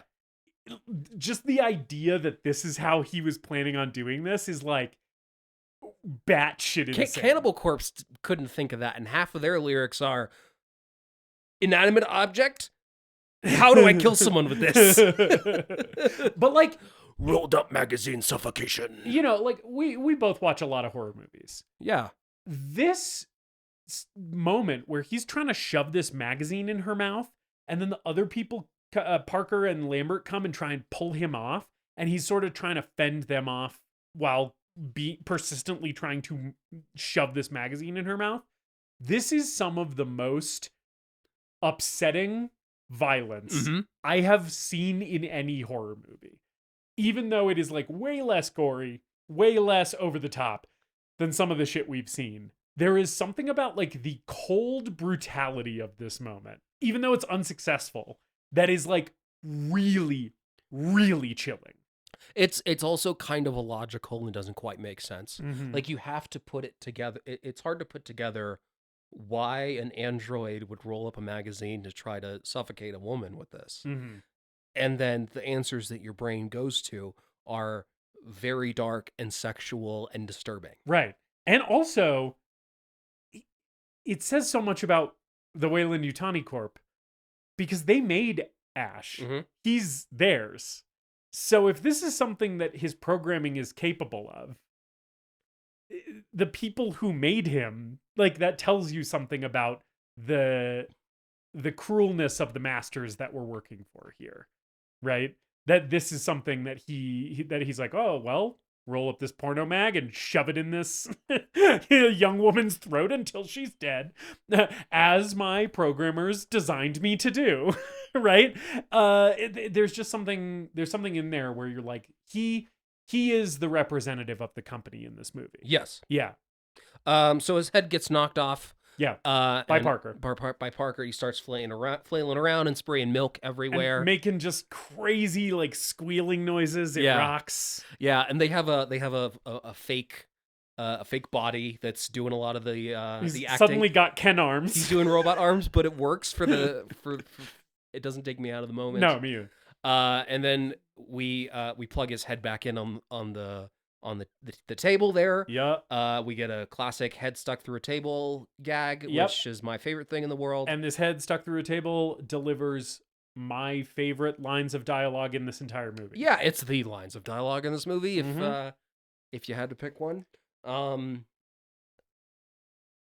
Ian Holm acts the shit out of it. Yes. While he's covered in a bunch of Elmer's glue and milk. I love that when he wakes up, he just has more milk come out of his mouth, even though it's no longer attached to his body. There was just milk pooled in the head that he kind of has to spit out before he can start talking. Which, again... Looks like an 18-year-old on a casting couch. Again, very wet and very gross. Yeah. And yeah, this is where... I mean, the big one for me, because a lot of the shit that Ash says here is like the lines of this movie. The big one for me is Lambert saying, you admire this thing. And him going, I admire its purity. Which, on the one hand, because he's a robot, makes complete sense, right? And at the same time, I think it fits into it's bridging the two themes of this movie.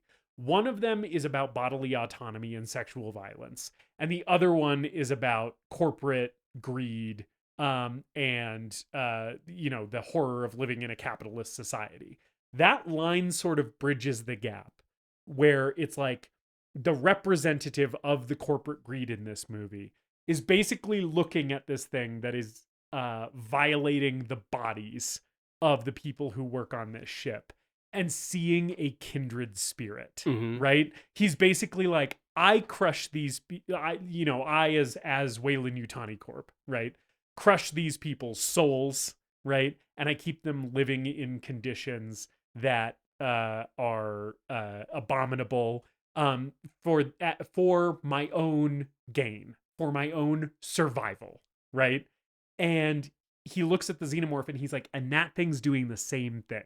Right? It's sticking its fucking penis down their throats and impregnating them with little dick monsters and punching holes in their heads because that's what it needs to do to survive. And it's him basically being like, we're the same. And it's genius. I love the final lines that he gives right before they're about to deactivate him. Where he looks at them. They're basically walking away and he's like, one more thing. I won't lie to you about your chances, but you have my sympathies. With a little wry smile on his face, and then Sigourney Weaver whacks him in the head to deactivate him, and it transitions to the shriveled prosthetic head. But it's like, the last thing I'm going to do is I'm going to say, you're all gonna fucking die, and that makes me happy. Yep. Because he's rooting for the alien. Yeah. Because he likes it more than he likes them. And it's a terrifying thing to hear coming out of an android. Oh, right? yeah. Yeah. And when they say, and also his brain is a computer. Yeah. And when they're saying, how do we kill it? He very quickly is like, you can't. Right? There is no way. Mathematically. The way he delivers that too. There's no the way he delivers that too is like, you can't. It's like, You little children. Yeah. Santa Claus doesn't exist. Yeah. Oh, you thought you could do something. You thought bringing me back from the dead would help you get some kind of upper hand over this thing. No, I'm here to mock you. Yeah. Yeah, no, it's great. It's also the scariest that Ian Holm has ever been in anything I've seen him in, which includes the scene in Fellowship? The scene in Fellowship where he goes, where he turns into a monster and it's a crazy jump scare out of nowhere. This is still scarier than that. I might put that above this scene, actually. Yeah, that did almost make me shit my pants when I saw it in the theater as a small child. It made me shit my pants throughout my life. It's one of the greatest jump scares of all time. But yeah, and then so they're basically like, now that there's only 3 of us, let's just fucking go to the escape pod and get the fuck out of here. And also we're going to blow this ship up so that we kill that alien. So they, Parker and Lambert go to gather some like cylinders, and this is part of them making the ship explode. They need to gather these cylinders so that they can blow the ship up, basically. Ripley's going to go looking for Jonesy. Yeah. Jonesy the cat is just never where you need him to be. If you were on the Nostromo with a xenomorph and your pets were on there with you, would you go after them? Oh, absolutely. Thank you. Yeah. No, there is at no point in this movie when somebody is going after Jonesy to find him, to make sure he's safe, am I like, oh, fucking leave the cat. What do you think? At every single point that's happening in this movie, I'm like, yes, correct decision. I would do the same thing. You kidding me? They mean more to me than my own life does. I think my cat Xena, if I left her, I think my cat Xena would probably die. I think Tortilla would actually put up a decent fight against the xenomorph. Tortilla's sweet and amazing. However, being that she came from the streets, she can be scrappy when she needs to be. Yeah, I think of my animals, I think the podcat who shall not be named because he's fiercely private would probably manage to form some kind of alliance with the xenomorph. I kind of think that they would see eye to eye. Oh yeah, he and Jonesy are very similar. I sort of think that my cat would have a similar kind of bond with the xenomorph, being like, "Hey, we're on the same page here." When he was looking at Brett being killed, I was like, I've seen that look in the eyes of a cat before, and it is at the Burkett house. Yeah, I don't really think Jonesy liked Brett very much. Jonesy likes Ripley, but I don't really think that Jonesy gave a shit that Brett was dying. He was like, good. Yeah, and then I definitely think of my two dogs. Sonora would probably be immediately murdered by the xenomorph because she would try to greet it as a friend. And be immediately dispatched. I think Jill could kill a xenomorph. I think that that xenomorph would be no more. If there's any animal that could do it, it's my dog Jill. Anyway, so yeah, they're on their way to the escape ship now. They're doing the fucking let's blow the ship up. They're getting the coolant canisters out. I already said all that. Yeah, so they're trying to get out of the ship. The movie remembers, hey, we got to kill a couple of these people before we can get to the end. So let's just do it 2 for 1. There's 3 people left, and we only need 1 to end this movie. So we say goodbye to Yaphet Kotto and Veronica Cartwright. Yeah, this scene, man. This scene. Whew, boy. So Yaphet Kotto gets it in the chest. Yeah. From the mouth inside the mouth. And then one of the shots from this movie that's burned into my brain because it is so radically different than the way the xenomorph is portrayed in anything else is the shot of the xenomorph going over to Lambert as if it's in a trance. Mm-hmm. Or this is one of the moments Zen state. This is one of the moments that had me thinking Bela Lugosi as Dracula. Yeah. It is sort of gracefully gliding up to her. And it is one of those moments where it reminded me of a vampire in that it has her in its thrall, right? It's basically like, you can't do shit. I have mesmerized you. Mm-hmm. And I am coming here to have my dark pleasures with you. And then we see the tail Yeah. of the xenomorph, which has like kind of a hook at the end, Mm-hmm. slip down between her feet Yep. very, very slowly. And then it immediately cuts back to Ripley and we hear Lambert scream off screen. Mm-hmm. We don't see what happens to her. Yes, but then when Ripley shows up, we see Parker on the floor with the puncture wound in his chest, kind of leaned over dead. And we see Lambert is suspended by something that we don't see, but she is hanging off the floor. And we see her bare feet and the bottom of her bare legs. And she was wearing pants and shoes before. So everything else is left up to the imagination, but it is stomach turning. Mm-hmm. It's a stomach turning visual to just be like, she has been suspended off the floor in some way that we cannot see, and she has been stripped. And whatever else happened is just like, what do you think happened? You know? Yeah. Hey viewer, how dark are you willing to go? How fucked up is your brain? We're gonna give you this image as like a little jumping off point, right? And then the rest is up to just your fucked up little imagination. Yeah. It's so effective. Yeah, it lives in my nightmares. Yeah, it's horrifying. It's harrowing. Yeah. Yeah. I think my favorite death is Dallas just because I think that scene is paced so immaculately. Mm-hmm. On a thematic level, these last 2 deaths are what separates this movie from the other Alien movies, I'll say. Yeah. Because it has so many levels and interpretations to it and really truly does live in your nightmares. Yeah, and it is that thing that you were talking about before where it's like, we know that the alien did something different to Lambert. We don't know what it did, and we don't know why. It did that to Lambert for some reason, but you can't know what it is, and its logic is beyond you, right? It's fucking terrifying. Ripley has found Jonesy and put Jonesy into a space cat carrier, which is very fun. Very cool. I love the space cat carrier. I know you can buy a replica of it. You can like get the space cat carrier as an actual cat carrier, which is kind of funny and I've thought about. But the Podmaster doesn't like this movie as much as I do, so I don't know if she would be willing to spend however much money that costs for a cat carrier replica from Alien. Ripley initiates the self-destruct sequence. I love the self-destruct sequence. Yes. She has to like flip these two big handles down, and then this thing opens up in the floor. She has to sit there and read the directions. Mm-hmm. And she takes these small little cylinders and screws them into larger cylinders that then have like switches on them. It's so overcomplicated. Yep. And I love it. It is so cold and corporate and overcomplicated and very deliberate. Yeah. It's like, if you're going to blow the ship up, you better be sure about that. Yeah, and it totally has the air of like, yeah, this is a corporate process that has been focus grouped and revisited and re-engineered 15,000 times and is now the most inefficient thing you've ever seen.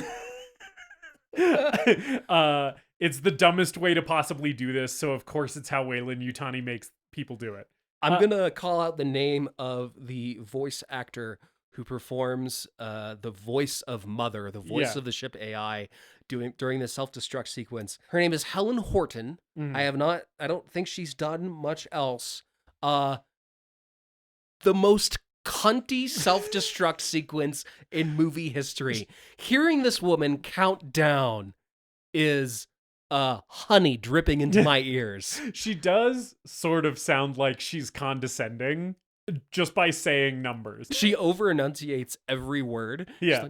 When she's counting down, she's like, 25, 24, 26. It's fantastic. It does have, and it's very funny when Ripley tries to undo the self-destruct sequence, because that's what happens. She starts the self-destruct sequence. Like we mentioned earlier, she runs into the alien, runs back to stop the self-destruct sequence, because basically now she needs more time to get past the alien. Yeah, and the alien says hello to Jonesy. Yes, and she's unable to reverse the self-destruct sequence like we already talked about. There's a very funny moment where then Ripley is mad at Mother. Yeah. And she's like, Mother! She's like, I turned the coolant back on. Like, stop the fucking shit. And she like throws something and just wrecks some machinery. And then she just starts calling the ship AI a bitch a bunch of times. She's like, you bitch, which I love. But then it makes the Mother voice as she's doing the countdown seem even more mocking and condescending now that Ripley's mad at it. Because it seems like she's like responding and being like, oh, guess what? You only have fucking 25 seconds left. Better hurry your ass up. And yeah, so then Ripley does get on the escape pod. The xenomorph has vanished. We don't know where it went, right? She picks Jonesy up, gets into the escape pod, and takes off from the ship right in the nick of time. Mm-hmm. And the Nostromo explodes, and it is a very 70s explosion that looks gorgeous and I love. Yeah, it looks like the Stargate from 2001, basically. Mm-hmm. I love the way this thing explodes. It doesn't make any sense, really. But I love like the waves of energy that kind of rush over the ship. Yeah, and, it blows up like 4 times. Violently shake the pauses in between. Escape pod. Mm-hmm. And then Sigourney Weaver takes her clothes off. Hachi Machi. There, of course, famously, Ridley Scott gave an interview where he said that Sigourney Weaver refused to shave her pubic hair. So, quote, they had to hire someone to airbrush out her minge, which is even funnier when I imagine hearing Ridley Scott saying that in his British accent. Which also, like, why should she have to? Because it's like, am I honestly to believe that this woman who's like a second officer on a fucking mining spaceship is clean cut down there? Like, fucking absolute. This is a working woman. Yeah. Release the minge cut, Ridley. Yeah, I just don't I understand. want to see the bush. I don't understand why she wasn't supposed to have bush to begin with. It's like, what's the problem? That's what this character would have. Anyway. And then the xenomorph says hello. Yes, so The xenomorph hidden in machinery, hidden in pipes in the shuttle. Yes, that he looks just like the ship, always. This is the moment that you have been waiting for the entire movie, because one of the things that is so genius about making the xenomorph and the ship look so similar is that throughout this movie, basically from the time that you first see it kill Brett to this point, you are always waiting for that thing to be blending in with the background somewhere, because there's all these pipes and tubes and panels that look just like this fucking thing. So when people are running through hallways or like creeping through rooms trying not to be seen or heard or attract any attention from this alien that's stalking them, you're looking at the background being like, that looks like, wait, no, that's not it. And this is the moment where that finally pays off, because she is by this panel kind of typing things in, and then the hand, that fucking Nosferatu hand, just flies out. Great jump scare. Got me again on this watch. Yeah. And it is the payoff to a movie's worth of anticipatory tension and lead up. Like this jump scare here has the longest lead up of any jump scare I've ever seen, because it has every moment since the reveal of this monster has been teasing this scare, where it's like, yes, it is finally camouflaging itself in the ship as you expected it to this entire time. It's genius. And it's something that the franchise tries to replicate in, throughout it, in the video games. I don't think it's ever been done better than this. Yeah. This also starts another trend that the series will continue, which is fourth act, baby. We thought we got rid of the alien. It's still around. If you don't see that thing die, it ain't fucking dead. And then it does a weird thing. It just sits there. Yeah. Which you can intellectualize, why does it do that? Right? Yeah. Which I would argue, and we've sort of already touched on this, isn't really the point. The point is that you don't understand its motivations, and that it is quite literally alien to you. But it is a little awkward still, I think. Yeah. And I think there may have been a version of the script where like the alien gets injured at some point, so it's hiding in the shuttle. There's a lot of stuff that was taken out of this ending. The fight after Parker and Lambert get killed, there was a lot of stuff that was cut out of this to make the ending go a little bit quicker. I like the moment when its mouth within the mouth slowly extends out and then just opens the mouth and closes, and you get a little hissing noise as Ripley's backing into the spacesuit and getting into a spacesuit. She goes into a spacesuit closet that there's something about the lighting or the angle at which it is shot. This spacesuit closet always reminds me of the closet in the fucking babysitting house in Halloween, in the original Halloween.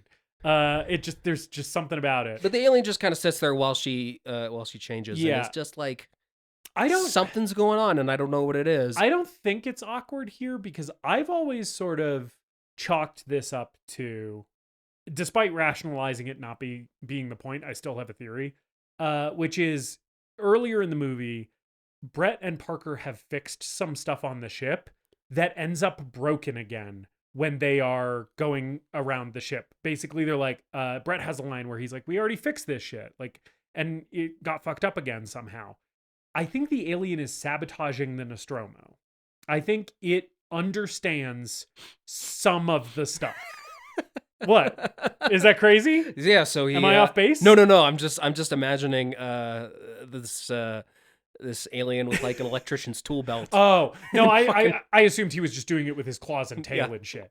But I've always sort of taken that little line of dialogue that the movie clearly wants to draw your attention to the fact that shit that has already been fixed is broken again. Now, that could just be the movie saying more about its central theme of, like, capitalism. Yeah.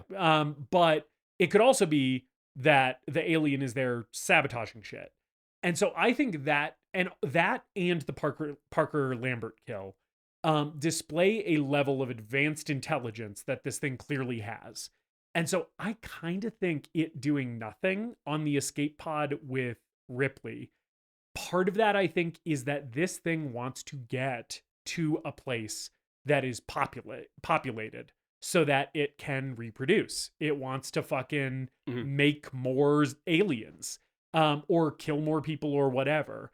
And so if it kills Ripley right now, it has no way to steer this ship to get picked up because it doesn't know how to fly the ship. She does. So I kind of think that's its whole gambit with not just immediately killing her here, is basically being like, if I just chill here long enough, she's so terrified of me that she's not going to be able to like do anything to me. And eventually she's going to make sure that she gets rescued, right? So I'll just wait this out. I'm just picturing the alien like eventually sitting at the console of the ship with Ripley and like changing the radio and, can we open a window? Can we stop for snacks? Are we there yet? Are we there yet? Are we there yet? But I do sort of like to kind of put all what I just said in a nutshell. I kind of think its plan is to hold her hostage. Yeah. I kind of think it's taking her hostage here. Yeah, it's one of the moments that I think doesn't really square with how the alien's behavior and the rest of the franchise in a way that I can't quite figure out. My thought watching it last night is the life cycle of this thing is just so accelerated and so fast and so quick that maybe it's old now? that it might be dying. Yeah. Well, and the other thing that Ridley Scott's original concept behind the creature, which he later explored in Prometheus and Alien Covenant, was the idea that the alien was a bioweapon that this ancient civilization, which we explore more in Prometheus. Yeah, the big Squidward guys. Yeah, that they dropped the eggs onto planets to then reproduce and take over the population very quickly. So maybe that this alien is only designed to live for a very short period of time. Right. Its whole purpose is basically to kill it and then die. Yeah. It's like it's like those mosquitoes or whatever whose whole life cycle is like be born, fuck, kill, and die. Yeah.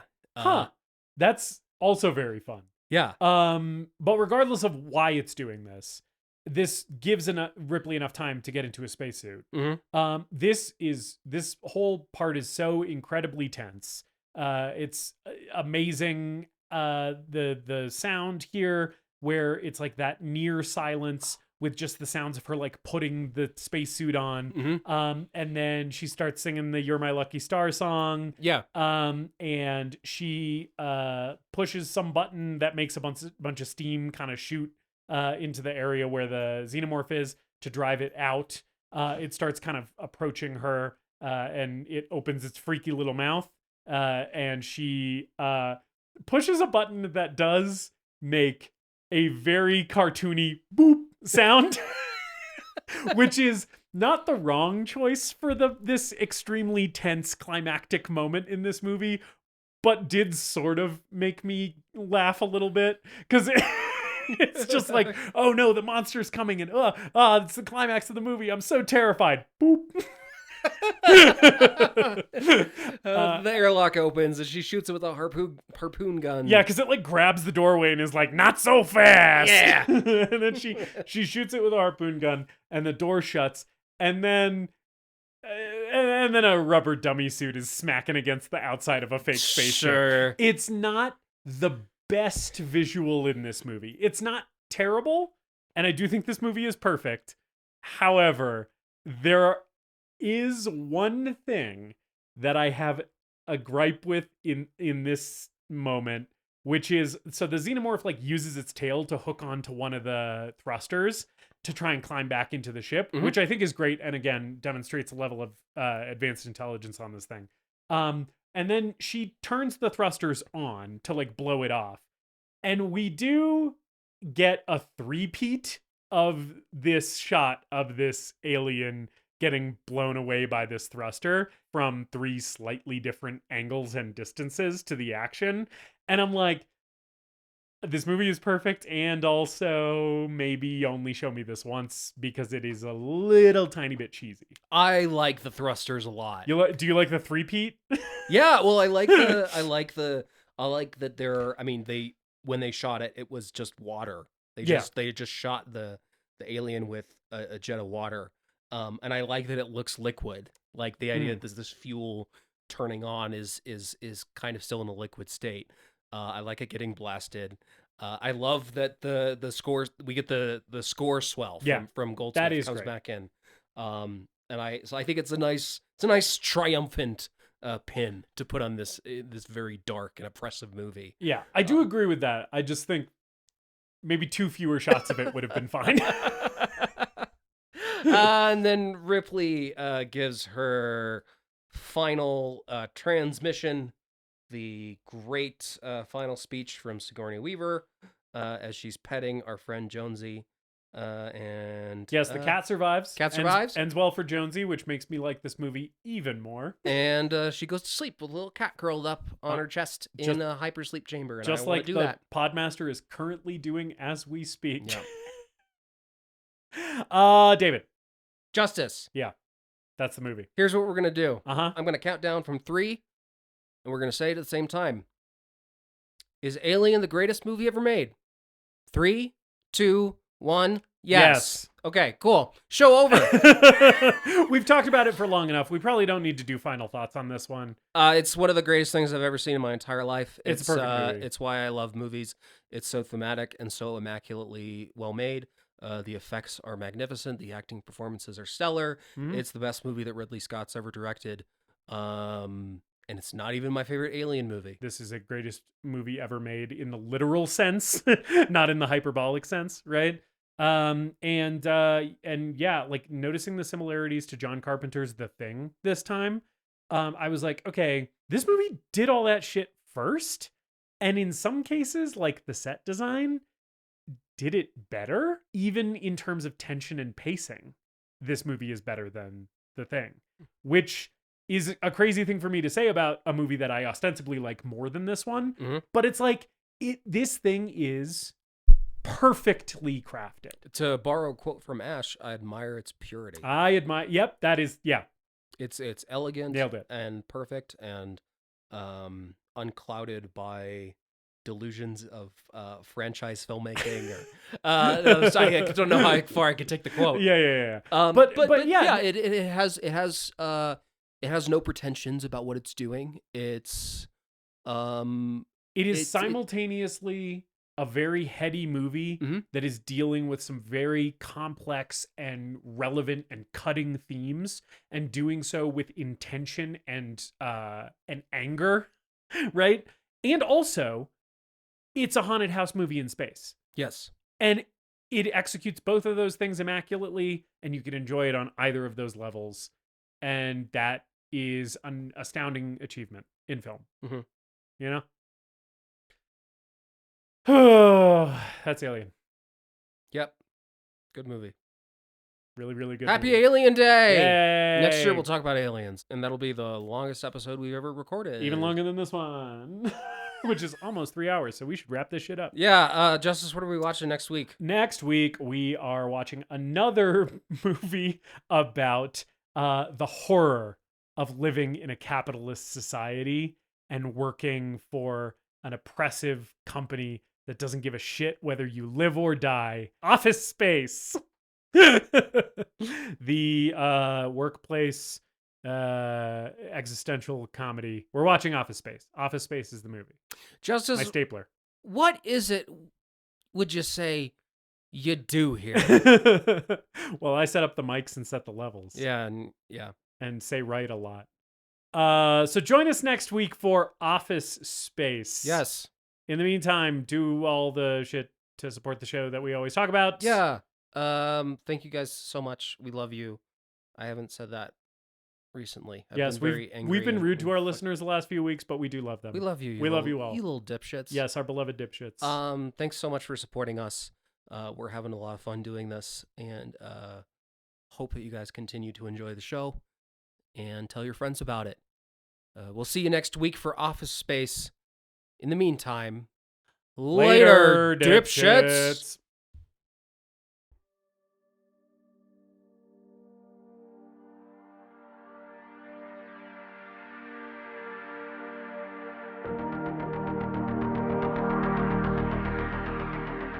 We hope you enjoyed this episode of The Greatest Movie Ever Made. Please remember to leave us a rating and a review, and to subscribe to the show wherever you listen. We appreciate you supporting the show and spreading the word. Tell your friends to listen, tell your enemies to listen, tell your mom to listen. If your neighbor has an unsecured Bluetooth speaker, connect to it and play an episode. You can follow us on social media at TGMEM_podcast, and if you've got a movie that you want us to talk about, send us an email at thegreatestmoviepodcast@gmail.com.